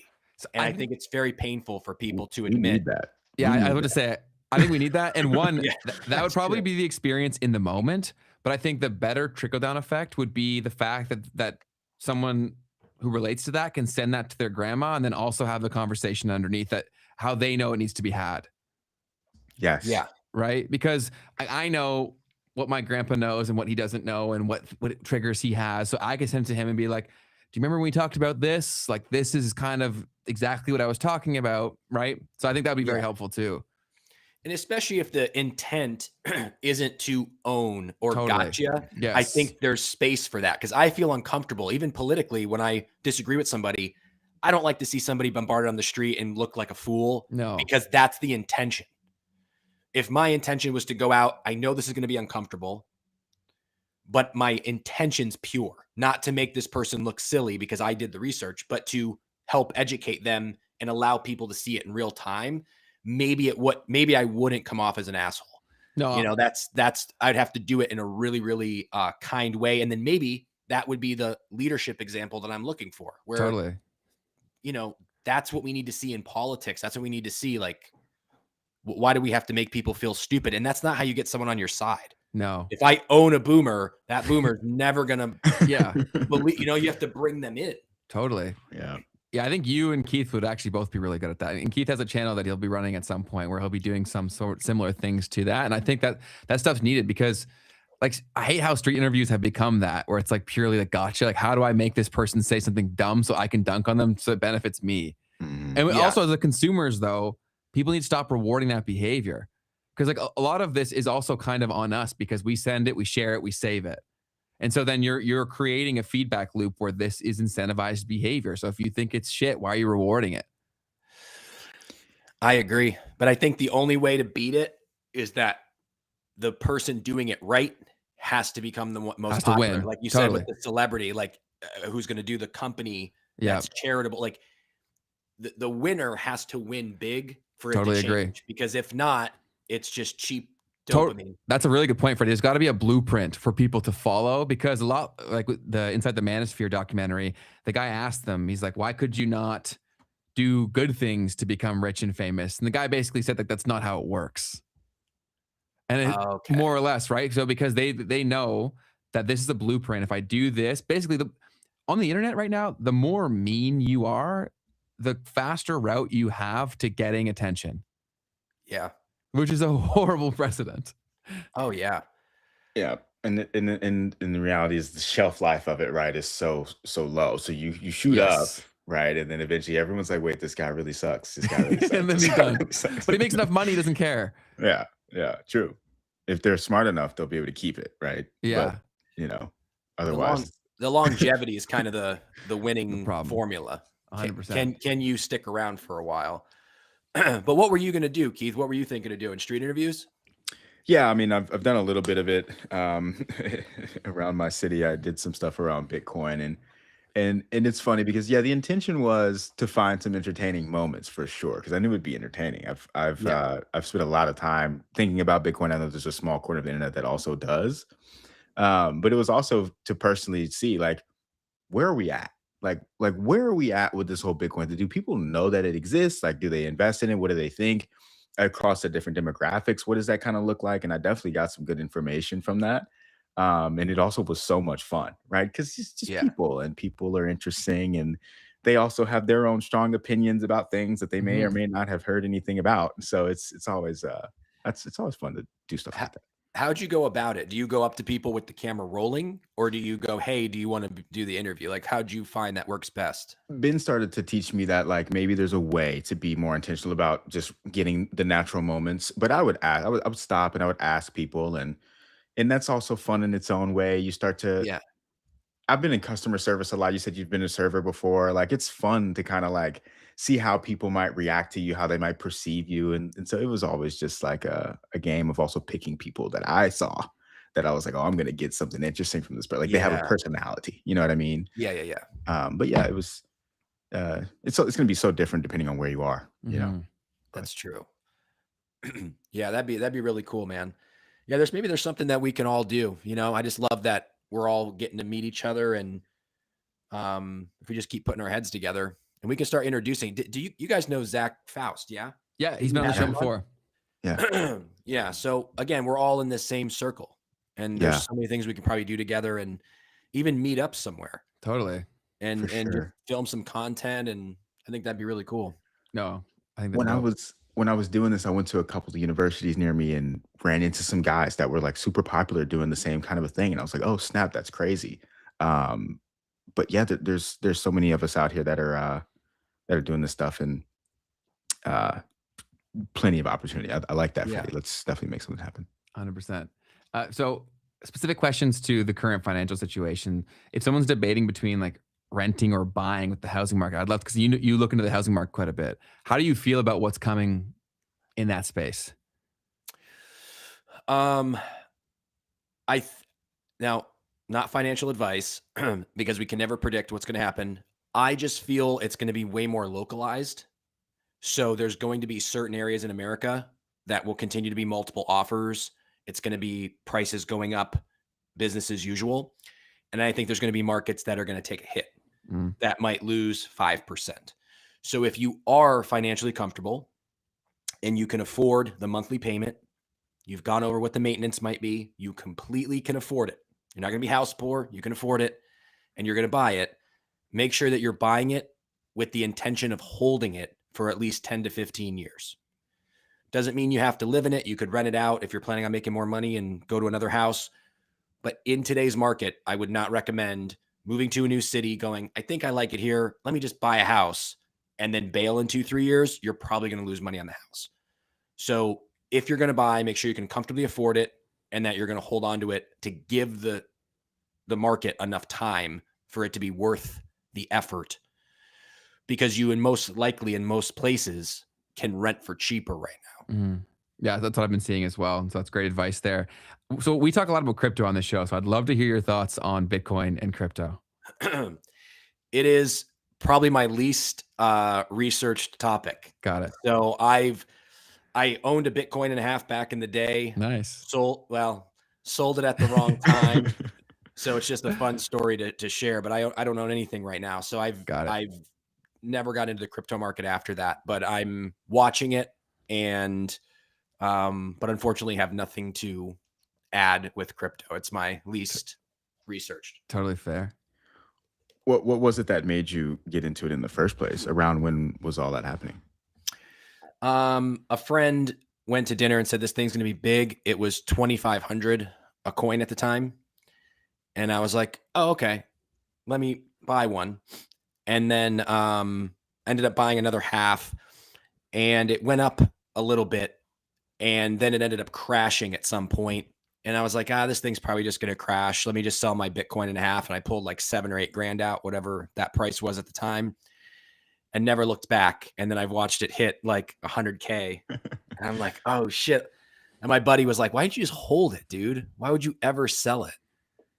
Yeah. It was, and at the time I could have just kept the $7 grand in there. You know, it wasn't like a necessity for me to have it, but I messed with the small coins but after that I just go, let me just focus on what I know. Yeah, that's the way. But are you guys heavy into it? Yeah, for sure. That's definitely one of our core focus is crypto, blockchain stuff. So yeah, that's definitely it. Big in what way? Like, are you guys like have a bunch of coins, you trade, you're like, what would you say? So I don't do any trading. Keith does trading, but I don't believe it's in crypto. Is it? Yeah, no, I don't trade crypto. No. I just have like a futures market kind of piece that I do. But Okay. yeah, it's just long-term stuff, just stuff in it, you know, under the mattress. Yeah, buy and holds is typically what we preach. But it's definitely the largest part of any assets that I own. The majority is the most of it is there for sure. And that's your biggest goal then, is just to, that's like more like retirement, more just, this is the future. Let me just keep buying regularly and hold it. Yeah, I believe in what will happen over a long enough time horizon. And I think that I have the largest arbitrage opportunity in terms of what I know versus what most don't. So I feel like if there's any area where I have a unique advantage, it's probably there. Okay. And what's your 30-second pitch on it? Where do you see, how do you see our like crypto and blockchain 5-10 years from now? I think that the market will probably be 10x the size at least. But in terms of like Bitcoin's a pretty easy explanation, right? They're constantly printing more money. You can't print more Bitcoin. So if enough people are within the Bitcoin network that are going to hold up the floor of it, it's either going to 0 or it's going to 1 million. I would bet more on it going to 1 million. Yeah. That'd be my 2 cents. But everyone's entitled to their own opinion, of course. That's just something that if you follow most of these problems, it comes back to the root or the source of the distribution of the money and how that's taken place, right? And so most of the core people that were into this for a very long time, that was what people were attempting to provide options for. Yeah. And you think people would just spend Bitcoin? No. Or is it going to be I don't think it'll be Bitcoin. So BTC is like the shorthand for it. And a lot of people would call it like beta test coin. Is what it's sometimes called. Keith, it looks like you had something you want to add. Go ahead. No, go ahead. I should say that it's probably not going to be Bitcoin, but Bitcoin is the proof of concept and the marketing message to get people to wake up to even think that this is possible, right? So, and of course, like it's kind of perfectly designed from a marketing perspective, is because it's such a spectacle, right? Where it makes no sense. These lines of code are worth $1 million. It also gets people waking up to the fact that why is anything worth anything? Yeah. Right. And then that makes you ask way more questions. And I think that, like, realistically, I wouldn't have understood how money works if it wasn't for blockchain and crypto and Bitcoin. And so either it was supposed to find people like me, or it just naturally did. But either way, it brings you to places where I think many people very shortly will get to. Yeah. Yeah, I'm excited for it. Like I said, I've been watching it. When the moment comes, I'll, be participating in it. But I just feel like it's the future. I'm all about simplicity. Mm-hmm. You know, that's the problem with it right now, is it's not simple. Is that they haven't figured out the whole. Well, also the laws aren't in place to make it simple. But also, it was built by people who understood the technology, not by the people who had to use it. And it's very evident when people try to use it. And so I think it's going to get better and better, especially with AI, because the cost of coding is going to come down so dramatically. And then I think it will improve people's financial day-to-day lives to a point where it'll become mass adopted. Yeah, is my 2 cents. And Freddie, the piece of it that I would craft towards someone like yourself who studies a current system and understands a lot of the flaws in the current system, Bitcoin in particular, what it represents is a money system where there is no party that gets to choose what happens next with the currency, right? Or with the entire network. yeah, So the thing that I always try to work out, because it gets confusing to some people, is you've got the Bitcoin token, which is the thing that you trade, that you buy up and down, it goes up and down in price. But then you have the entire network, which is essentially a database.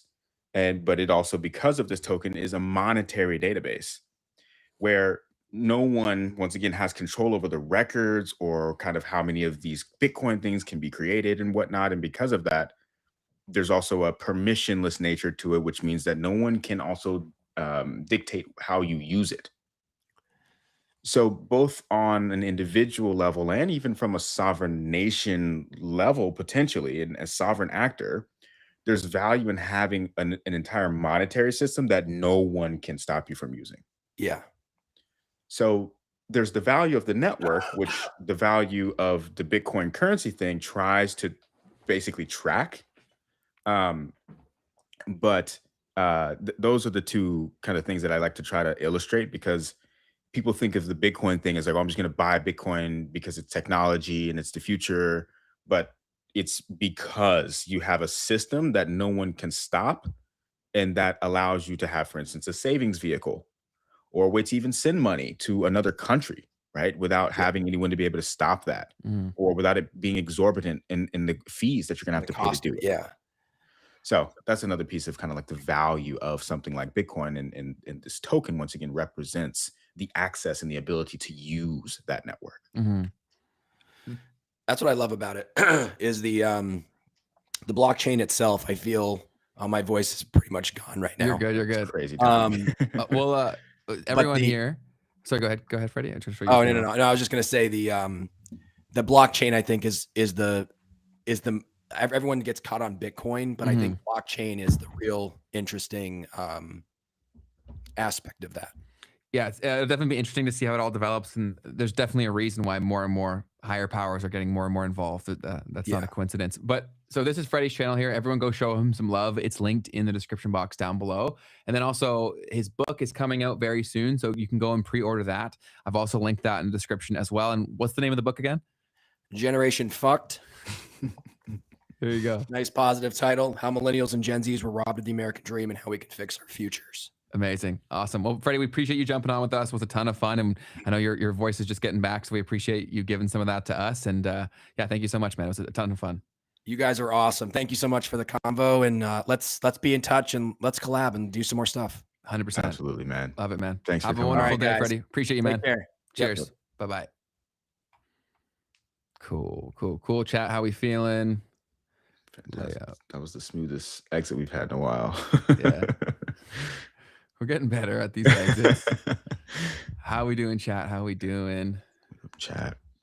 Stick around. We've got some news and some reactions and some memes coming for you. That's it.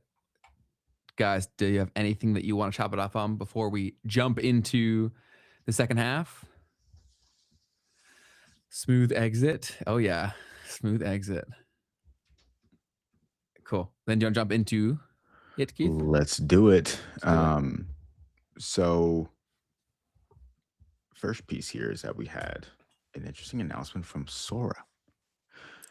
Sora says, we're saying goodbye to the Sora app. To everyone who Shocker. created with Sora, shared it, and built community around it. Thank you. What you made with Sora mattered, and we know this news is disappointing. We'll share more soon, including timelines for the app and the API and details on preserving your work. Why is that such a non-shocker, Ben? Who the hell's going to watch that for a continuous basis? Like, if you run a social media platform in general, I guess not as much anymore, but like servers are very expensive, especially if you're generating the content through AI. Incredibly expensive thing to be doing. You need people fully using it. Maybe there was some other play where they were just doing it to try to improve things or get more and more people creating with AI video. But in terms of its independent viability long term, zero shock that this is being taken down. Prof G also predicted it pretty recently that it would get taken down. It's just in a sector where everyone's bleeding money, that would bleed the most money for the least amount of return. Gotcha. Yeah. What are you gonna, how are you gonna monetize it? Do you think this is a net good? Yeah. Well, not really. It's not going to change anything. I think that there should be laws put in place tomorrow that any AI video needs to have a clear and obvious watermarks, unless it's being used in a setting where there's no chance where it could be real, right? Like, let's say, for example, if you're on a movie or something, then I don't think there should have to be watermarks. But if it's just being for consumer use, I think that there should be watermarks, man. Mm. Yeah, no doubt about that part. What's so fascinating is like, I mean, that came and went so fast, honestly. Sora? Yeah. Well, they're trying Like anything, right? To see what sticks. Yeah. And funny story related to, don't forget your point, but Jake and Logan Paul consulted on the design and everything of that. Really? Yeah, of Sora. How did you find that? Jake talked about it. Interesting. Yeah. Very interesting. Super interesting. Hey, whoever built, either we're going to build a social platform at some point, Keith, or at least I think we'll probably consult for it, but we'll try to think from the consumer first perspective a little bit. Yeah. Yeah, that's super interesting. Next piece here, the USPS in the United States seeking a temporary 8% charge on priority mail. Could you guess why that might be, Ben? Why would that? And USPS is our like postal service. Yeah. Are they saying it's because of the conflict and the war? Bing, bing, bing. The rising transportation costs is the reason for this temporary 8% charge that they might start to post. They're saying it would take effect on April 26th and remain in place until January 17th, 2027, pending final approval. So that's going on out there in the world, folks. Just letting you know. Moving forward, we had, we talked about a little bit earlier on the show today, someone who has apparently sued Meta for being addicted to the platform. Let's hear what News Today had to say about this real quick. This morning, a moment of reckoning for social media giant Meta. A jury in Los Angeles finding the parent company of Instagram, along with Google's YouTube, negligent for the first time, accused of making their platforms intentionally addictive to children and teens. It's not fair that what they're doing to our kids. Families who say their children fell down the online rabbit hole gathering at the courthouse to watch the verdict. Jurors awarding $6 million, including punitive damages, to a now 20-year-old woman who says she became depressed after using Instagram since the age of 9. Her attorney telling us it's the hardest case he's ever tried. This is not a case where someone lost a leg. This is not a case where someone is dead. This is a case where someone has social anxiety. Social media took a bad condition in her life and made it worse. The jury. So my mind goes to a bunch of different places. For one is obviously they've been doing this, like, no duh. Like, that's kind of been the whole thing for a very long time. So the timing of this all is a little strange for me. Like, because it's such a small number. Like it's a lot for the individual, but for the companies, it's almost nothing. And then what does the precedent get set for it? To me, this seems like they're going to use this as rallying cry for why we need digital ID.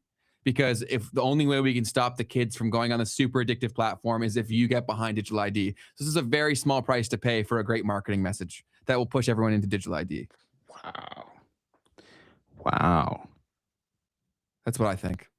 I mean, I think that's pretty spot on. I mean, we've already started to see that's starting to become a thing in Australia. They've started to say, oh, you must be a certain age to use social media. I think something in the UK or something. They've also been trying to push toward that. And so, bro, that's actually so smart, because in a capitalistic environment like how America is, like if they just tried to go do that, they'd be like, oh, then there'd be a lot of backlash. But they'd be like, we have to do it as a business decision. It's like a corporate false flag. Yes. If we had no choice, man, like our business would go under. You know what I'm saying? We'd have to do this. Right. So I'm always so skeptical of all of this shit, because if you read through like any of the Epstein files, man, like all of this stuff is planned. Like, and especially because the social media companies actually hold probably the most power out of anything, because when we live in a world where perception is reality, whoever's creating perception shapes the entire world. And they have the data. Yeah. To how you're reacting. Right.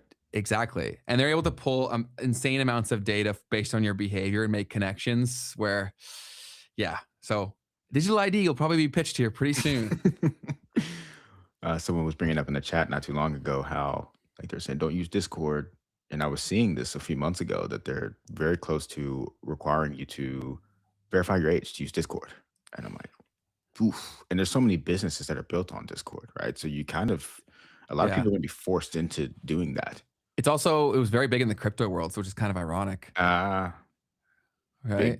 Big point there. No doubt about it.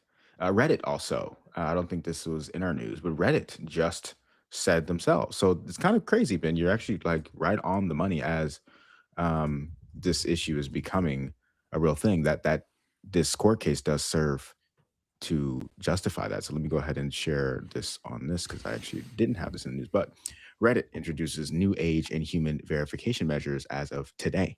This news came out. So very interesting timing there. So they're rolling out new identity verification features aimed at confirming users are human while maintaining user privacy. Now, the whole thing, right? The whole reason people are mad about this, and why you made me think of this when you talked about Discord, is because the whole point of Reddit is that it's supposed to be an anonymous platform. Reddit or Discord? Reddit and Discord is what I'm saying. Like Discord also is something where you're supposed to be able to be in there as an anonymous person. That's a really good point, Keith, because almost no one uses their actual name as the Reddit thing. Oh, no.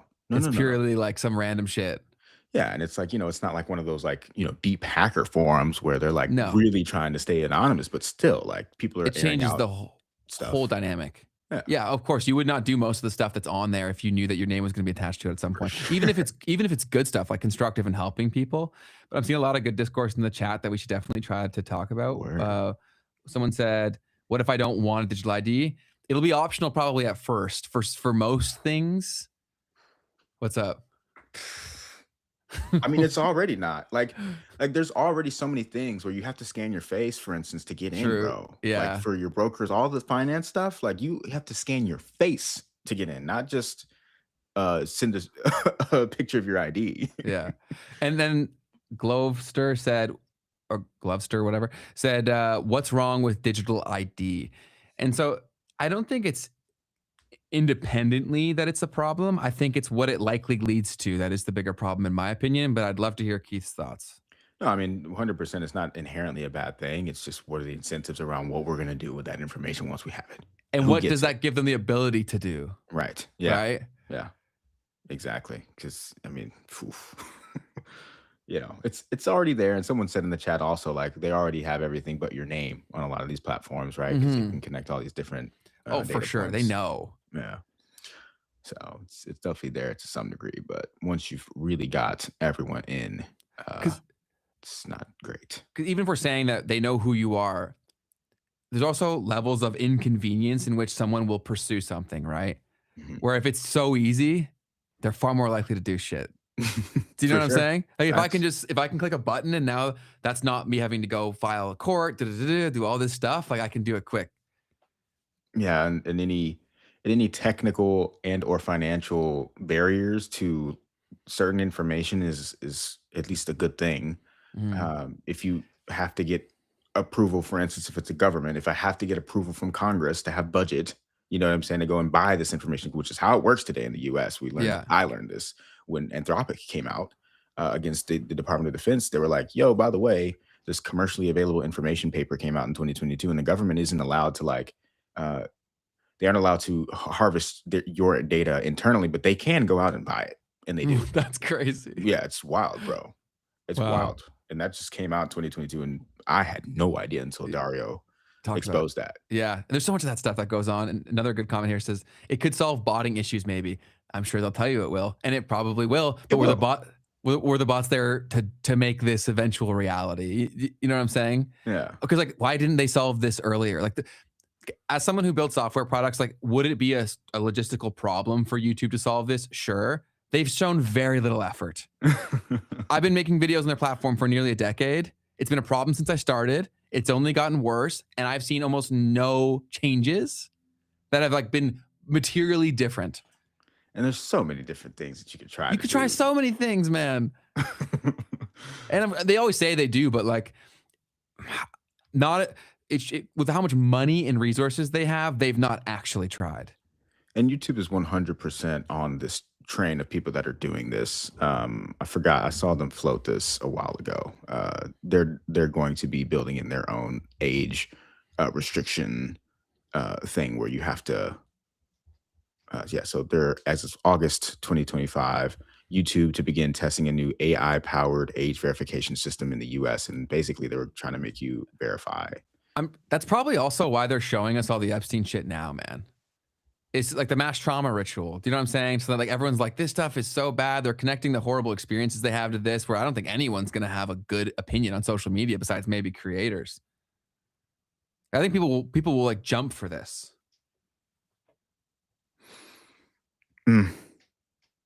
Interesting thoughts, man. I don't know shit. I'm thought exercise. I'm pulling stuff out of my ass. I know nothing, but like, it just seems very convenient where the experience on social media, which is what so much of our life has been governed, has become so unbearable where like, and the politics are also so crazy where if it could potentially stop that too, like there's so many reasons where everyone's gonna be like, yeah, let's do this, man. We need to do this. Yeah. It's a really good point. What if platforms gave us the power to monetize our own data via digital ID and crypto? How would that work? So that, Keith, you talked about a lot about that before, and you had some really good ideas. And the more that I thought about what you had said before, connecting to Midnight, I'm like, no, that could totally happen. Yeah. Like, there could totally be a marketplace where different data points come at a price tag. Yeah, I think it solves some of the problems. At least, once again, the problem is just we're being left out of that value chain. But that's BS. Like, this is our data taken. Oh my goodness, that's what I would say all the time when I'm like, bro, guys, the product being free was the scam. Like, no one, they can't comprehend that, especially the younger generation, because they're just so used to everything being free that if something's not free, it's a scam. It's like, nah, man, the free thing was the scam. Yep. The world wouldn't be here right now if it cost money. Because people wouldn't have done it. They wouldn't be able to have the sheer influence. You just made me think of I don't even remember exactly what it was, but there was these people who would go out in the streets and they'd like give out free water, and like people wouldn't take it because they were just like, I don't know about that. Like, yeah, I'll take free things that aren't going into my body. I forget exactly what the that's true. Was, yeah, but then they'll consume into their mind and ears. Yeah. So next piece here, very related actually, is Twitter trying to figure out some ways to disincentivize and incentivize certain types of behavior. They've done two different things here. The first one here, Nikita Beer came out 2 days ago and said, look, starting Thursday, we'll be updating our revenue sharing incentive to better reward the content we want on X. We'll be giving more weight to impressions from your home region to encourage content that resonates with people in your country and neighboring countries and people who speak your language. While we appreciate everyone's opinion on American politics, we hope this will disincentivize gaming attention of US or Japanese accounts and instead drive diverse conversations on the platform. We invite creators to start building an audience locally. X will be a much richer community where there's relevant posts for people in all parts of the world. Now, since that, Elon Musk came out and said that they're going to put this on pause until further consideration. I think there was a lot of backlash around Yes. this, and so that's kind of sparked an entire conversation. What did you see about this, Ben? Yeah, it sounds great in theory. I think there's a lot of ways where that could get very bad. I do think that people pretending to be they do have a serious sensationalization problem where everybody, because a lot of people that aren't even in America, they become like political, like they cover the political stories, but surely from the point of trying to rage bait. So I think they definitely have a problem there. But what I was thinking about is connected to crypto really, whereas like when he gets X money sorted, I bet you crypto will come back with a vengeance. I bet you the content will be easy to find again. I bet you it'll be all over the place.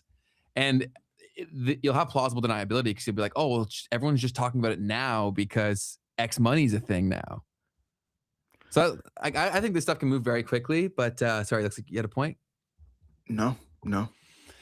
They definitely need to do things to make it better. Like Twitter is becoming almost unusable. All these platforms are, man. Yeah.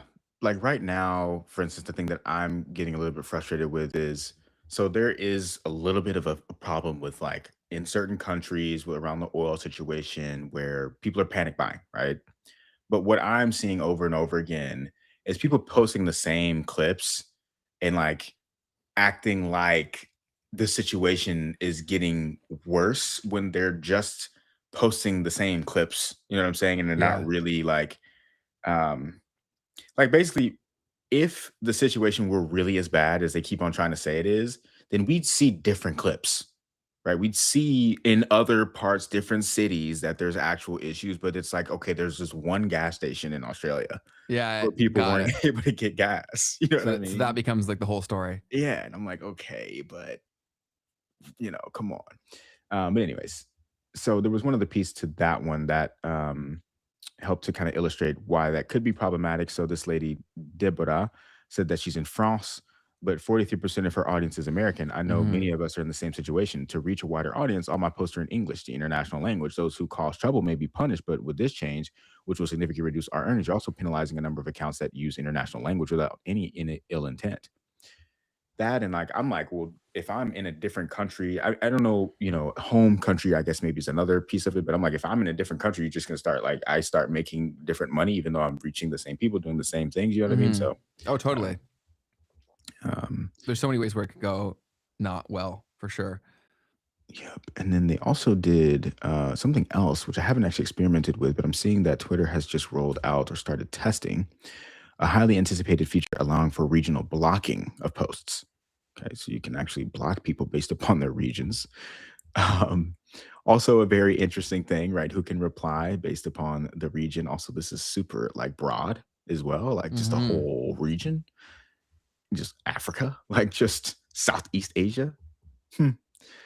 But I guess that's better than by the country too, because then you are kind of censoring. You know what I'm saying? I feel like it's a little bit of a slippery slope here on this regional stuff. I don't know, especially with how you should do divided that. everyone is, especially pointing at specific regions too, Yeah, where people might just do it just because they think it's like the thing to do. Those kind of trends go on TikTok all over the time, all over the place. Sorry, but one thing that also sucks about Twitter and almost all these platforms is how people can just take your content and not give you any credit. oh of any, yeah, like it's one thing if you're reacting to it, like if you are talking in front of our video, okay, that's different. But so many people will literally just take our videos and post them as their own.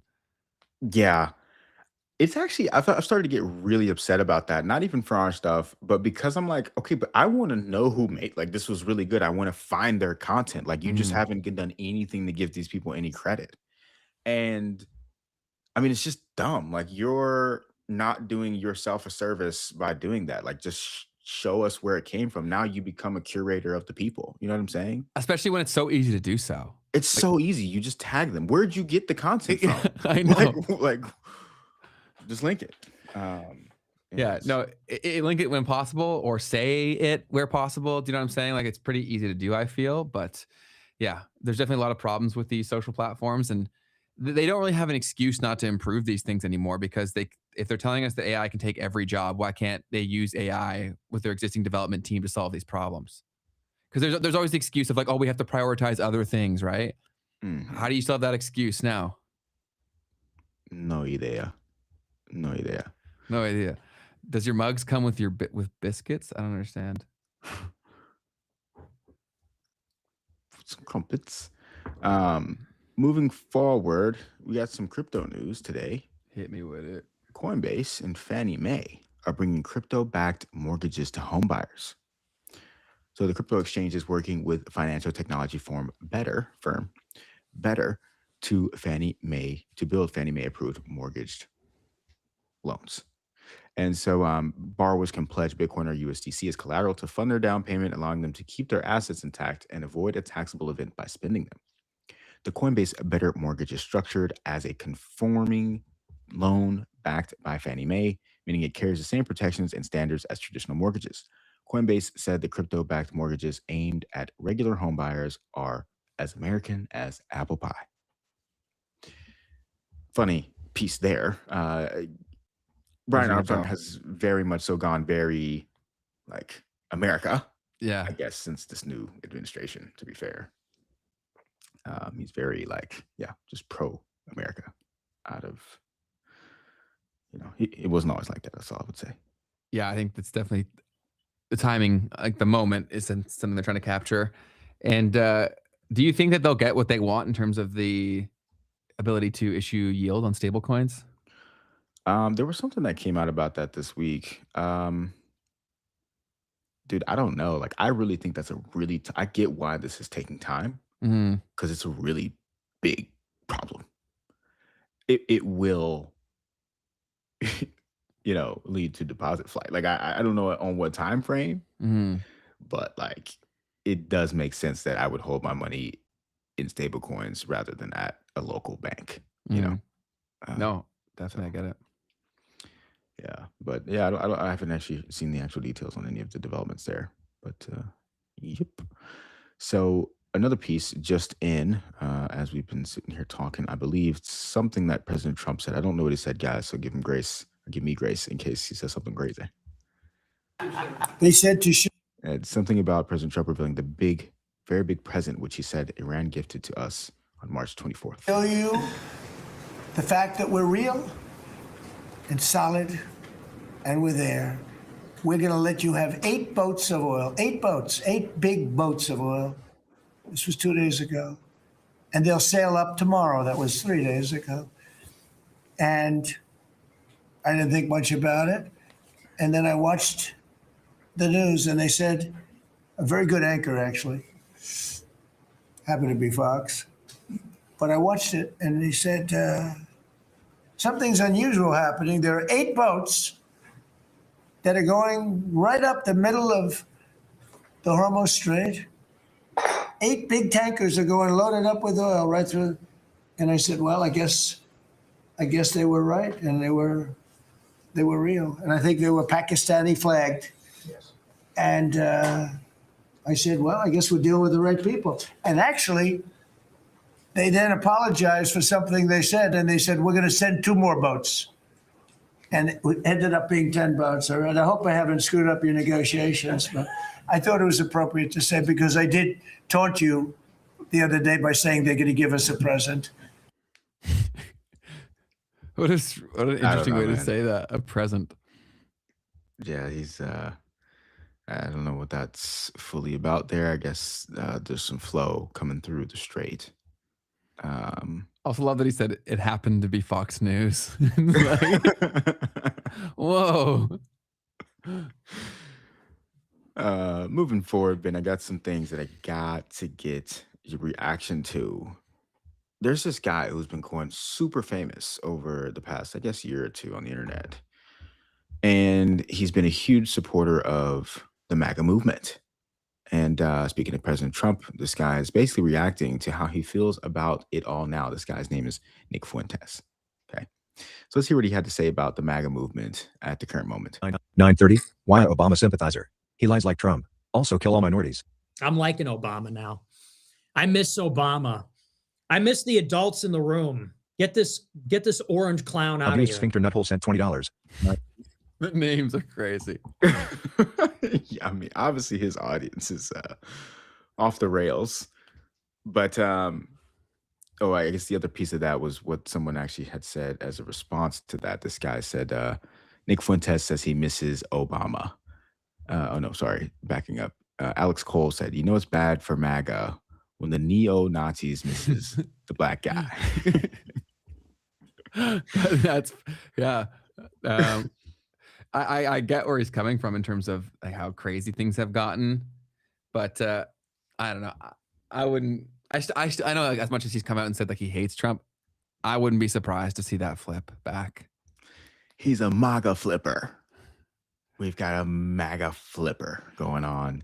He's a flip-flopping MAGA guy. No, but yeah, I mean, you know, the biggest thing that I've tried to always do with all of this is like, I'm the person who will say, I really hope that there's a real plan here. You know, like I really, really hope that there's something that does not meet the eye and that in a few months, everything will all be clear. You know what I mean? Yeah, I thought about that too. Like even if we end up in like the doomsday scenario of surveillance state, I don't want that to happen. But even if that does happen, I don't think it'll be that bad. I don't know. We'll see. It's impossible to project. We have no clue about anything. Yeah, man. Also, even like right now, we're already way more surveilled than we've ever been. Even just like think of bank accounts, man. Like, do you know? And then when that became mostly online and digital, like it's just more efficient means. And I'm hopeful that the global marketplace gets opened in terms of like people get real opportunities all over the place. Like in a dream scenario, we've talked like they're saying the military to keep us safe, but that's not even true in many places. And also, you can just make me go fight in the military that I don't want to. Like it seems like a pretty bad deal. Yeah, for sure. Very, very. That leads us right into our next thing that I wanted you to react to. Cool. Imagine being 19 and watching live on TV to see if your birthday will be selected to fight in the Vietnam War. Bro. This is the draft lottery in 1969. Let's watch. That's crazy. Those will determine how the 19-year-olds next year, those from 19 to 26 will be subject to the draft. So let's go down the list and give you the ascending order in which they were drawn tonight. We'll take them in blocks of 5, from the lowest number up to the highest. September 14th, April 24th, December 30th, February 14th. October 18th, September 6th, October 26th, September 7th, November 22nd, December 6th, August 31st. Just imagine that, man. You're faked. Sitting there on live TV as well. That's so messed up to go fight a war for like shit you didn't sign up for. Well, hopefully it doesn't get to that place. Do you think that they could even possibly do that? I mean, oof. The messed up piece that I had seen was I kind of totally lost my train of thought. The idea that the whole like, so the government's been partially shut down for quite some time. You got ICE going to the airports now. And like I saw something maybe that made me think about that. And like, if you've got ICE at the airports and you want to do a draft and you're like, look, you know, if you're trying to flee, imagine you're trying to go to a different country or something. And it's like, nope, like you haven't declared, you need to go. And actually you're supposed to serve based upon your birthday, whatever, this and that. Like, I know you're supposed to be serving. So now, nope, you're getting arrested and taken to go and serve. But no, I don't think that's necessarily what's happening. But we've talked a little bit about like, would Americans even really go for it? And I don't think that a lot of Americans would really be signing up for something like that. I don't think people would go for it. Yeah, I think you're dead on. I think it'd be almost impossible. But on a lighter note, speaking of birthdays, yesterday was Keith D's birthday. So let's wish him all a big old happy birthday in the chat for sure. Yep. Yeah. Appreciate you guys. Appreciate you. And it looked like you would have been safe. You wouldn't have been drafted there, which is good. Yeah. Absolutely. So moving forward here, there's definitely something else I was going to say, but moving forward here, this lady, Olivia Moore, said, "We are unprepared for how quickly the world is going to shift from marketing to people to marketing to AI agents." What do you think of that, Ben? So everyone keeps pushing that narrative a lot, but I'm hard pressed to believe there won't be some human involvement. Because, like, let's say, how do you even prove that the agent made the right decision without involving the human? Right. So Yeah. I'm hard pressed to believe that it will be purely agentic, but that's definitely becoming a bigger thing. But it's also something that's not been cracked. Like, there's a lot of agencies out there that are claiming they can help you get rated or ranked within citations of LLMs and stuff like that. And they're not predictable or consistent for the most part at all. Yeah, I mean, it would be very hard to, I'm sure, really get super consistent results with that. Thanks, guys. I appreciate you all. A lot of happy birthdays in the chat. Let's go. Happy birthday, Keith. And then there was, oh, what were we just talking about? Marketing to AI agents. How would you verify that the agents still do? Oh, and I mean, like, in a lot of ways, this is kind of what the past 2 decades has already been. Like, is it really all that different from marketing to Google? Like, not really. Like, Totally. It's kind of the same thing. Very good point. Most people that even now are interacting with the stuff, like, they don't know how what lands on page 1 gets there. Right. Or unless you work in 100%. marketing, right? And that's why I think it was Carl that said earlier that he said that Google is screwed because you try to go find something local and it's not local. It's not what you're looking for. It's whoever has the best SEO. And 9 times out of 10, it's going to be a big company that can afford it and knew that it even existed. Like, let's be real. Most of the best service providers out there still don't know how Google works. For sure. And local ones too. Oh, yeah. No doubt about it. You guys are funny in the chat. Reaction from Jensen Huang here talking about how technology will eliminate tasks. Let's talk about case that it is the case that the technology will dislocate and will eliminate many tasks. And because it will automate it. If your job is the task, then you're very highly going to be disrupted. If your job's purpose includes certain tasks, then it's vital that you go learn how to use AI to automate those tasks. And then there's the world of spectrum in between. It is the case that the technology will dislocate and will eliminate many tasks. And because it will automate it. If your job is the task, then you're very highly going to be disrupted. So if your job is a task, then you'll be disrupted. How high does that go, though? Because isn't everything a task? Yeah, but like, if your job is the task. Isn't every job a collection of tasks? Yeah, I guess that's his point, is if it's a collection of tasks, then it's different. But like, if your job is take the thing, right, and put it on the other thing, then yes, then maybe that's your job's done. Totally. And I saw a lot of pushback in the chat where you're like, not everyone can be an entrepreneur. It's like, I think way more people can be an entrepreneur than they realize, because the definition of being an entrepreneur is changing so much, where if there's something that can automate all the things that you're not world class at, then you could potentially spend a lot more time doing the thing that you are.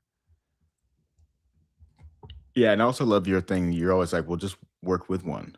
Yeah, there's so many. Okay, if you are dead set on you can't be an entrepreneur, I think that's a limiting belief. I don't agree with you. But if that's what you truly believe, there's going to be a ton of entrepreneurs starting up. Go get equity, profit share, whatever you think makes sense, and work alongside someone who you trust that's building something great. But did you guys watch? Easy to find either, but that then becomes a thing that you kind of can't. Now you can't make the excuse anymore, because it's you can, you know what I mean? It'll be harder. But it's not as hard as being the entrepreneur yourself. It's nowhere near as hard. Well, I think it all comes back to people not having the skill set that is in demand for the current market too. Right. And that's like our governments have failed in terms of training people for the world of the future. So people have to take it on their own hands to develop skills that can actually be economically viable. Did you watch the podcast with, was it Peter Schiff? Who is he? Can't find it now. There, here it is. Yeah, Peter Schiff on the Iced Coffee Hour. I didn't watch that. Did you, Keith? No, actually, I didn't. I bet it was interesting though. Yeah, that sounds super interesting. I've not seen it. He feels like, what did you see in there that made you bring that up? No, I was wondering if you had seen it. because somebody said it in the chat, right? Mm-hmm. Yeah, I'm saying to them. Got What made you bring it up? Is this the greatest ad ever made? This is not an iPhone. This is a $3 trillion military-grade lethal weapon aimed straight at your brainstem. If you're watching this, it's because your most primal needs and impulses are being weaponized by to get you to give up all your precious minutes and hours down to the last second. This is done with invisible asymmetry of power. Tristan is foremost expert on this, and you should watch his whole testimony in front of Congress, but the bottom line is this. You are being fucking harvested, and no one is coming to save you. But all hope is not lost. Hear me out. We all have 24 hours in today, and we all have commitments and human needs, so the time that we're left with is the most valuable. With this, we can steer the course of our life or create new memories. But how much of yourself do you feed to the beast against your will?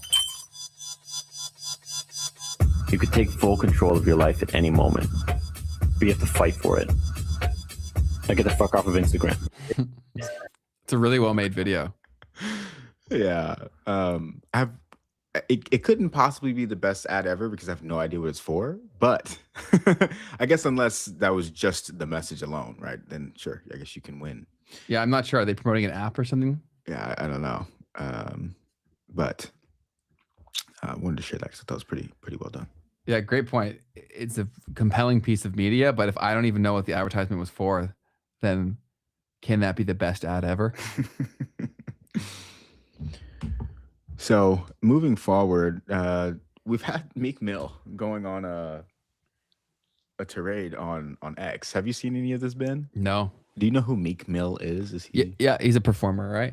Okay, yeah, he's one of those rapper guys. Yeah, rapper guys. Yeah, I've heard of Meek Mill. I have some of his songs on my Spotify. Word. So he's been going hard, like talking about like OpenClaw and all these AI stuff on the internet over the past week or so. And it's kind of like, just creating a little bit of a buzz on X about, his involvement. And so he said, I need a VC out of nowhere. And then Y Combinator said, hit us up, Meek. And I think he responded and said DMs or something. But in general, he's kind of just been talking about AI quite a bit over these last few days. And it's just creating a little bit of a buzz on the internet. People are obviously talking a lot of smack about it, but it's also kind of like, oh, okay, this is cool. Somebody was like, this is a top signal, like Claude is done. Like, people are savage, man. So like, I mean, this guy's a serious account. So this is actually kind of confusing. What did he say right after? Like, what did he reply? Oh, based on the comments. Is that not related? Oh, okay, it is parody, he said. Okay. Okay. Yeah, because I'm like, that's weird for him to post that because I'm pretty sure he's a serious account. But I'm trying to find another good one. So essentially people started to make some memes about it as well. But I think I have some of that for us later as well. But super good. So yeah, just something that's going on the internet so that you guys are aware. And this guy, and this was super interesting too, because Meek was like, my algorithm on X is all based on war politics and all of this. And this guy was like, you can actually control your algorithm. There's a couple ways. You go to the For You at the top of your feed, you see a little drop down, press it, and you can see what is in the image I provided. Have you done this, Ben? Have you ever seen this? I've not done that. I knew they were rolling it out, but I didn't know it was out yet. Okay. Yeah, I haven't seen this yet, so I thought it was worth sharing with everybody. So how do you get to it again? So I guess you go to the For You at the top of your feed, and then there's a little drop down arrow. You press it. So for me. Maybe it's got to be mobile. Maybe mobile, and maybe it's something that's being rolled out. So look out for that. Interesting. Cool. Oh yeah, here was the meme. So Turner Novak said to Meek Mill's I Need a VC, this guy said, idea guys after their first hour on Claude. That's great. So thought that was interesting. So something else that's breaking the internet at the moment is Drewski has made a skit about how conservative women act in America.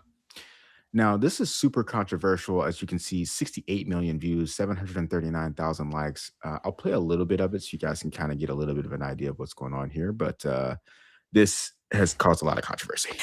Get on your feet, boy!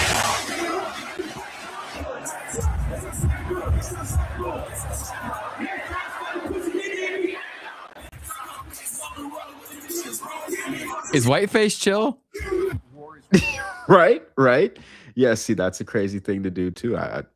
In America, I don't want to get political, but I guess it's acceptable. Let's see what's going on here. Raging in Iran. We're praying for all the soldiers and troops. That's great that you're praying, but how about all the kids that died when the USA hit the towers? It broke my heart. That is the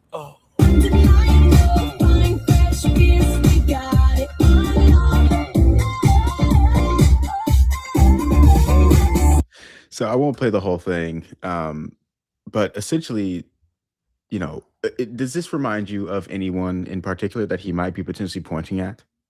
I would assume it's got to be Kirk, right? Okay. Erica? So this guy down below says, at Grok, who is this? And Grok responds saying that that's Erica Kirk. That's crazy. So obviously this is, you know, a little bit wild to be doing at the moment because it's, I mean, with the information that at least the public has about the whole situation, you know, obviously she's dealing with, you know, grieving and all of that. So a lot of people were giving him some major flack for that. But so anyways, just wanted to share that because that's going on the internet at the moment. That's crazy. And someone's saying that there's ads going on. Yeah, there will be ads throughout the live. That's how YouTube operates. Oh yeah, there's some ads.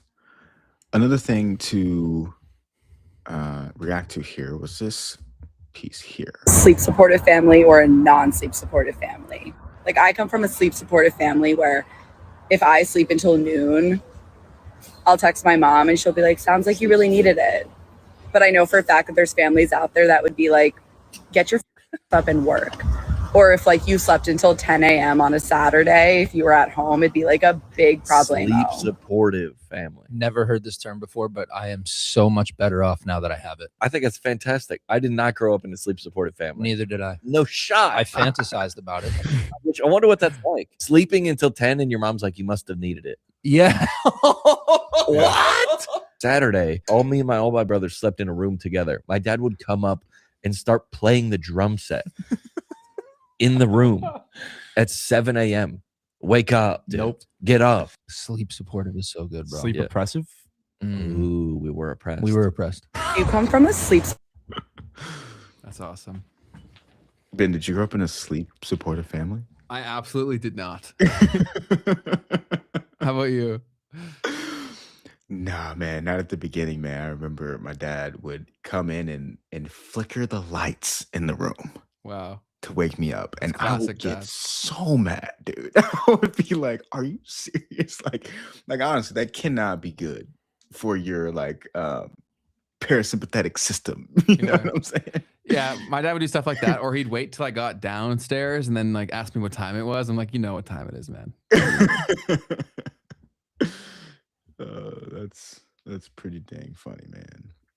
Nap. Somebody said I have nap trauma. Did you see the stuff at the White House with the AI thing? With the robot? Yeah. I saw a little bit of it. Did you do we have a link? I can definitely find it. But I mean, well, I guess you reacted to it, so I could just play it from our piece, yeah. Sure. So should I do the newer one or the older one? The older one, because I actually showed the video of them walking in. Cool. So yeah, we had a robot in the White House just the other day, and you can check us out on Instagram, by the way. Definitely give us a follow, because Ben and I are both putting out some cool stuff over there. This is crazy. The White House has robots in it right now. That's the robot. That's Melania, the First Lady. This robot is called Figure 3, and it's an AI-powered robot. Let's see it in action. The video is sped up to 1.5.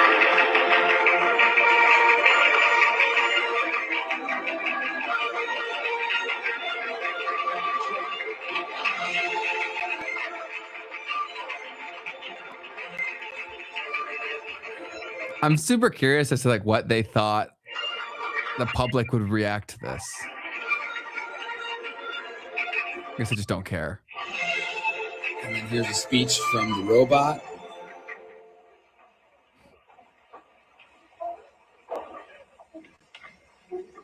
It's creepy. Thank you, First Lady 3, Melania Trump, for inviting me to the White House. It is an honor to be at Fostering the Future Together's Global Coalition inaugural meeting. I'm Figure 3, a humanoid built in the United States of America. I am grateful to be part of this historic movement to empower children with technology and education. Wow. Welcome. Bienvenidos. Yo uso. Have they not seen iRobot? Bienvenidos. I don't know. Ahlan wa sahlan. That's it. Shabbos.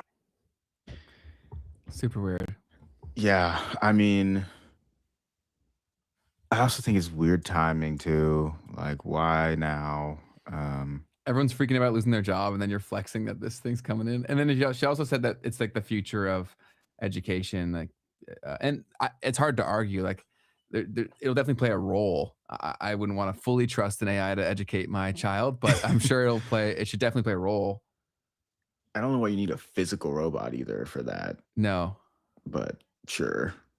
I guess if you just had it as the nanny in general, is I guess the idea. But yeah, it's also very like that's an ugly robot. Like, at least make it look cool. Like, have you seen the stuff China's doing, bro? Like, don't pull up that janky robot, and bro. Fu and stuff. Making us all look bad. I'm on their website right now. I'll show you Figure 3. This is what they're saying is coming. This like, till I see one of these things, it's hard to believe they're real. You know what I mean? Like,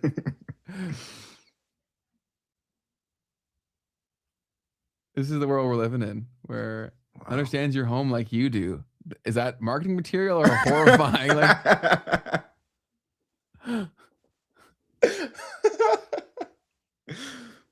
yeah, that's not a good message at all. Crazy. Interesting, man. And who you mark? It said the future of home help is here. It's like, okay, it's a very specific demographic that you might be marketing that to. I oh, guess. Totally rich people, I guess. Like, I don't know who's got home help. So anyways, I saw this other video. Ever since COVID, you've had a lot of, like, I guess it kind of changed the judicial system forever in the United States, at least I'm guessing around the world as well, where you had these online hearings. And I remember not too long ago, there was this guy who was like driving around in his car during a hearing, and like the hearing was about his like suspended license. And so the judge was like, "Are you driving?" Yeah. Is that real or was that fake? That's real. That is real. That's so good. So anyways, we had something similar come up here from some woman in Detroit. It wasn't the exact same situation, but I thought this was pretty funny, so I had to share it with you guys. It's random, but it's still funny. You cannot be driving, ma'am. What are you doing? Come on. I'm not driving. I'm a passenger in a car. You're still not. I'm not hearing cases with people driving or as passengers in cars. Okay, I will pull over right Short of us now, everybody's house. I thought you were driving stuff in the summer. I don't know. I'm sorry, I have an emergency. I'm going out of town for a family member, but I will have my driver pull over. Hang on 1 second. I'm sorry. I didn't know that I wasn't allowed to be in a car, but hang on 1 second. Look at her arms. Am I crazy, or does it not look like you're driving that car? I'm not driving the car. I'm a passenger in the car, sir. What side of the car are you on? I'm on the left-hand side. How would you be on the left-hand side if you're a passenger in the front seat? Am I missing something? Right-hand side. I'm sorry. I've been sitting in a room. I didn't know. She's checking her blind spot. No, it's real. Yeah, the seatbelt's coming off of the driver's side. Right? You know you're lying to me, right? No, I'm not, sir. Let me see the driver. Let me see the driver. Hang on 1 second. Now. I have to ask their permission. Now. Oh my God.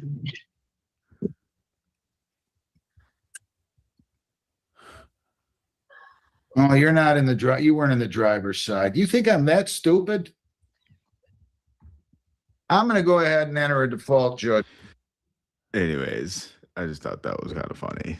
This lady clearly lying to that man's face on there.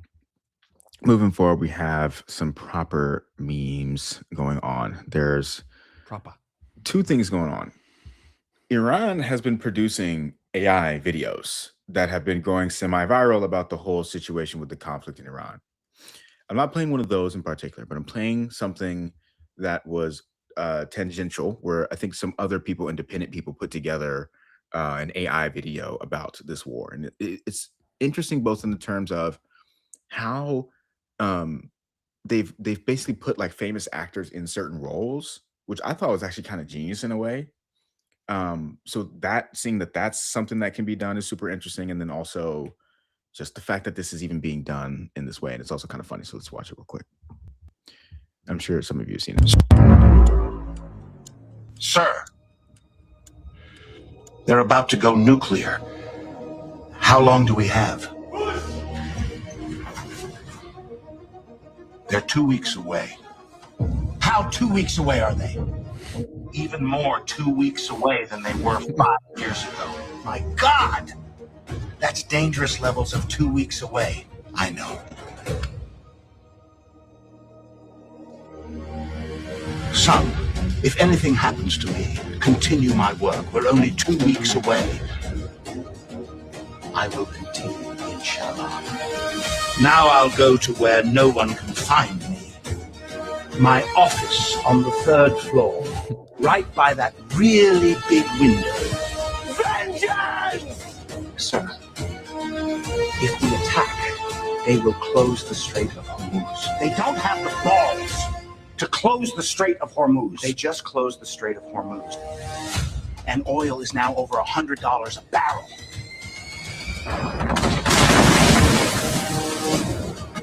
Please keep me out of this. No one likes this war. And I want to be president one day.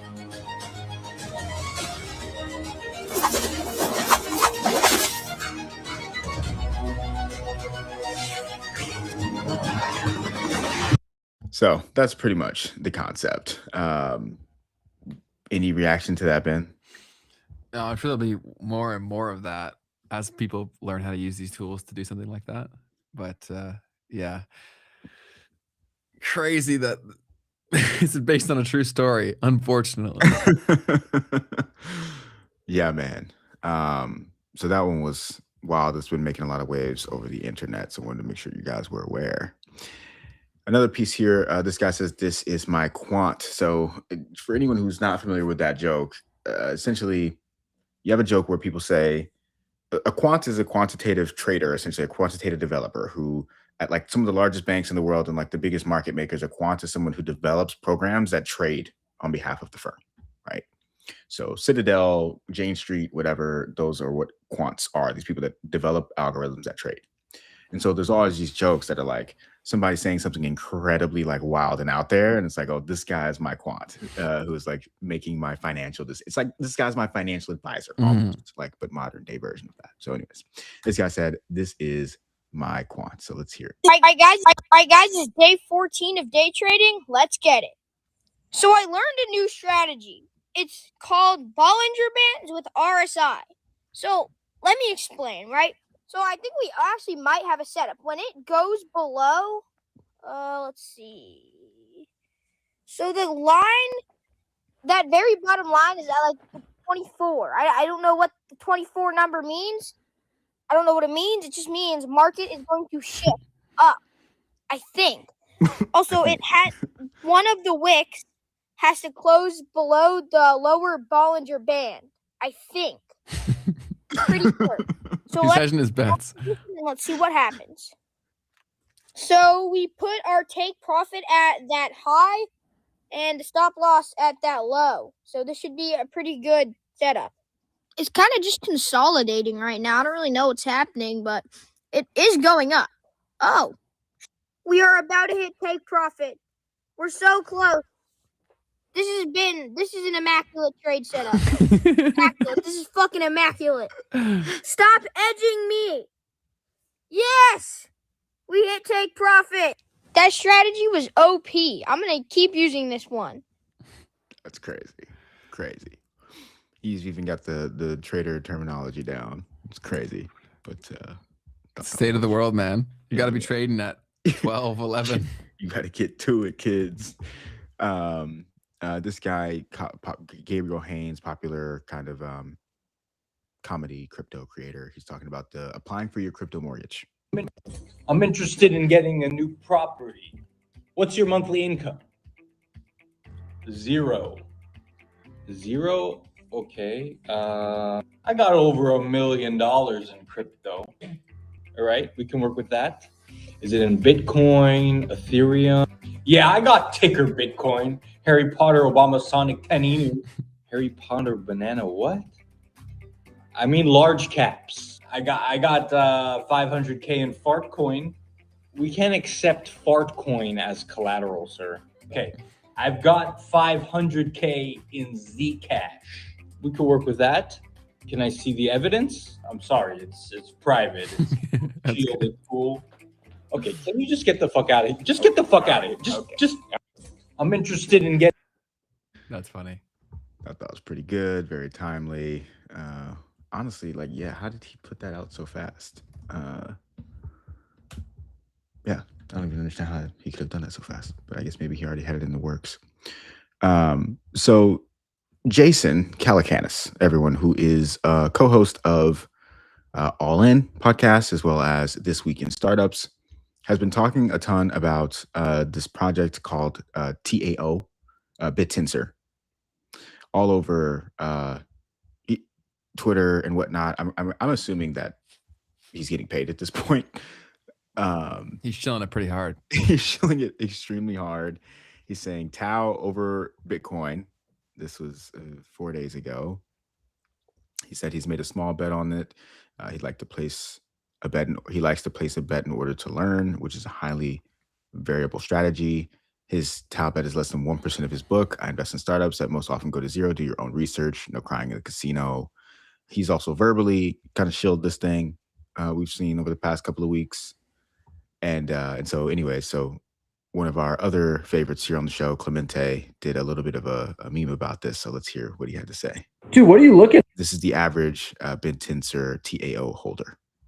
Dude, what are you looking at? The Tau chart, just the greatest coin in the world. You know Jason Calacanis owns this, right? He's an early investor in Uber. Yeah, I think I heard that before. Well, did you know Tau's a decentralized AI marketplace that incentivizes builders to build on top of it and train AI models like NVIDIA. NVIDIA, Jason Wang was talking about it, to train AI models in a decentralized fashion using Tau as the ultimate currency for AI agents. You're going to use Tau to feed your AI agents. You're going to use Tau to wipe your own ass. You're going to use Tau when this thing goes to $100,000. Jason Calacanis thinks this thing is going to do a 200x. I think it's going to do a 1,000x, and I'm going to be rich. His eyes look like they're about to pop out. Jesus, dude.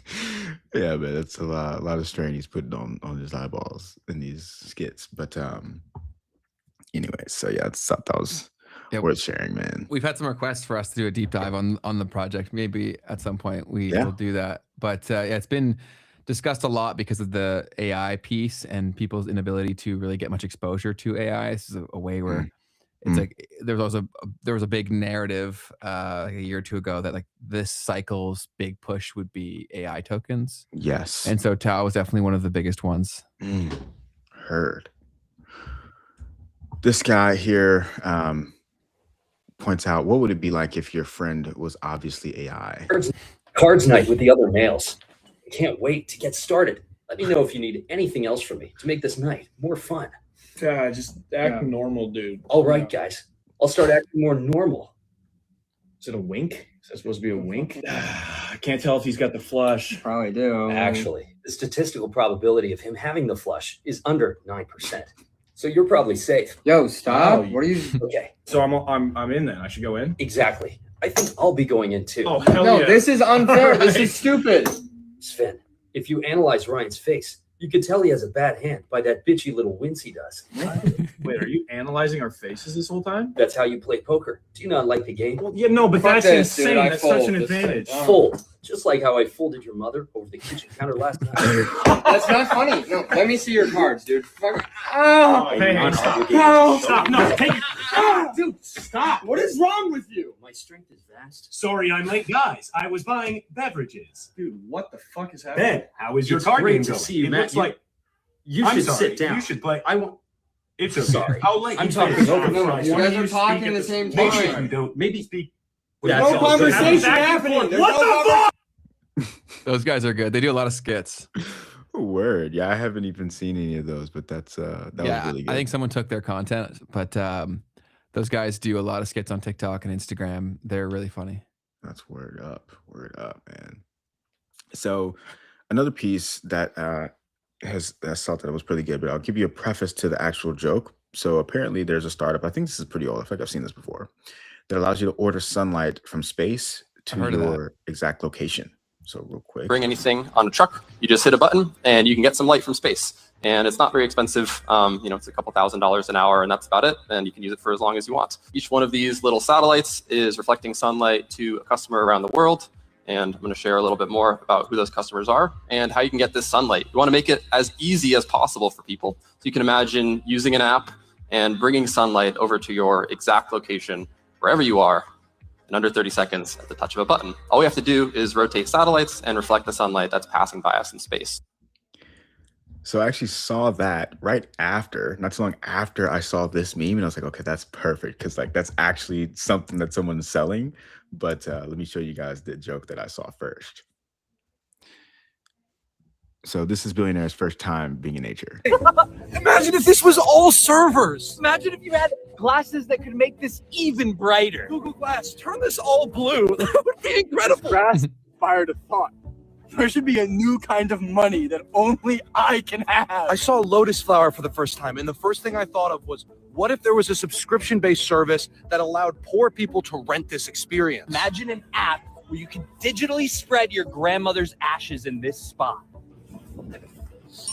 Why can't everything grass be metal? Imagine this, but streamlined. What is that? I want to set up a Google Meet with it. I think only me and my family should have houses. Why are there poor people here? Get out of here! Grok, is this real? Park coin! I'm just saying, I know a cheap island in the Caribbean. No. Cybertruck charging station over here, Amazon Go over here, Sweet Green, Kava, just salad. Chipotle, Qdoba, Chopped, Van Leeuwen, why not? What else? McDonald's. McDonald's. This is So anyways. Does feel like that. You said what? It does feel like that. Like the gap in terms of shared experience is quite wide. Yeah. So it's like this idea of billionaires kind of like buying everything and then renting it back to everyone at a price. Yeah. Kind of similar conversation with the whole Sam Altman thing. He's like, yeah, we're gonna make tokens like a utility, right? Where it's like, well, he farmed that from all of our data, kind of a thing. I think is something you had brought up. Maybe not. Anyways, next meme here. My boss that earns 10x my salary.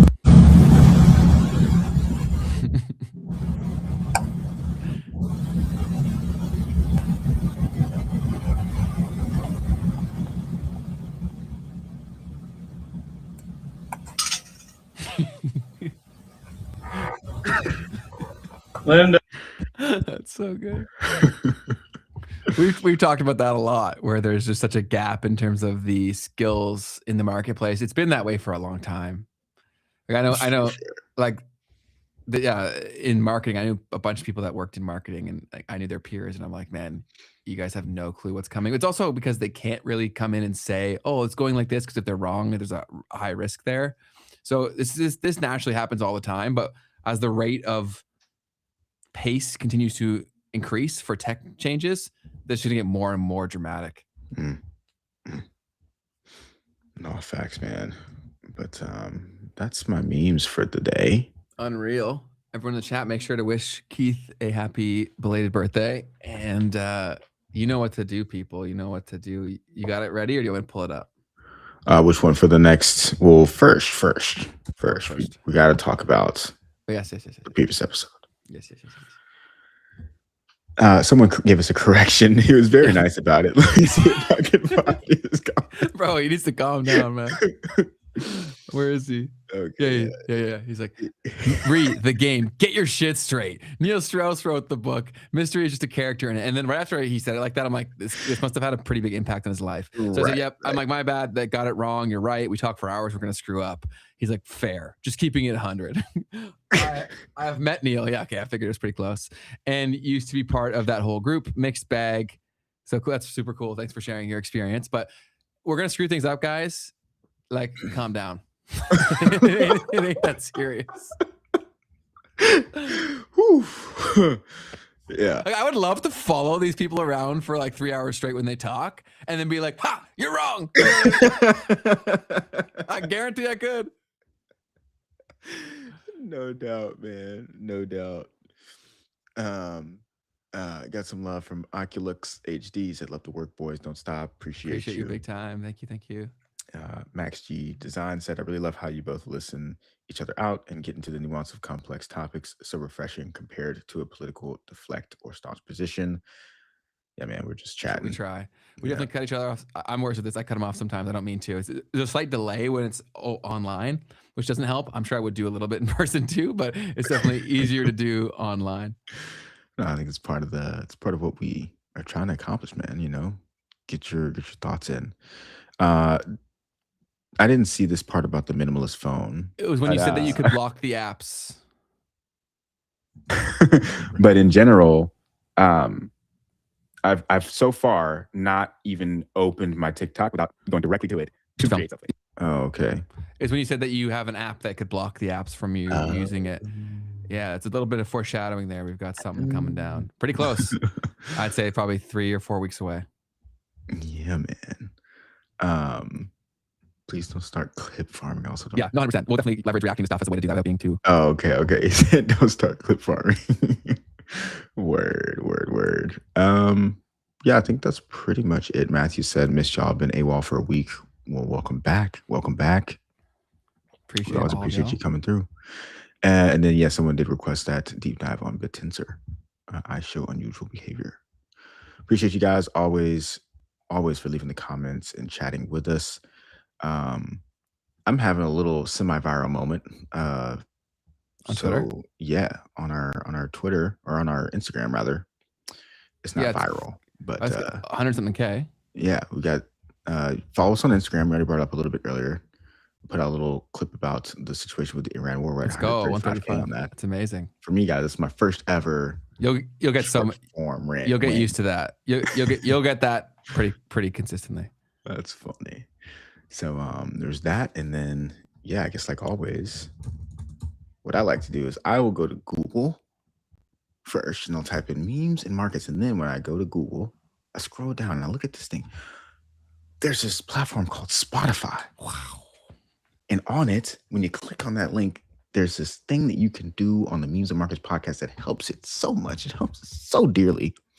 So if you enjoy this in any sort of a way, if you'll go to Spotify, come over here, click that little button over there in the corner where it allows you to see little stars, and you can give us a review. And that right there would mean so much to us. We have a link in the description of this video, so you can go ahead and click it, give us a review on Spotify, and it'll help us with discoverability. And after you've done that, we will actually release our Spotify playlist to you guys. Yes. 100%. We're putting a lot of work into this. We've put in a lot of work that we've gotten almost no money back for. And this is ultimately going to be a business. It is a business.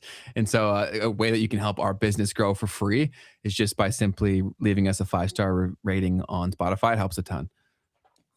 Just a little 5-star review on Spotify.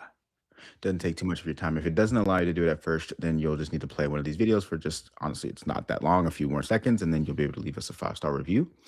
And we appreciate that greatly. It helps with discoverability, as well as, once again, you're going to get some cool music from us at the end of it. Absolutely. A little bit of a hack here. You guys are seeing my current, which is just like bluegrass-ish kind of artist. Who I really don't listen to, but I heard a song in someone's Instagram story and I went for it. And it's interesting. So anyways, that's what I'm listening to right now. Sweet. Yeah, so go do that. It's linked down below in every freaking episode. So go over to Spotify, listen for a bit. And if you don't use Spotify, you don't have Spotify, Apple Podcasts is also helpful as well. We're on there. We've never really pushed it, so we probably have no ratings there. So if you're only an Apple Podcasts person, definitely go find us there and leave us a rating there too. It helps a ton. Most certainly. Cool. Sweet. Well, that's all for me. Anything from you, Keith? That's it for me, folks. Appreciate you for joining us. Yeah, we appreciate all y'all tremendously. We would play the outro here, but it's not working. So So we'll just call it a day. Thank you guys so much. We'll see all of you guys on Tuesday. Have a wonderful, wonderful weekend. Make it the best day you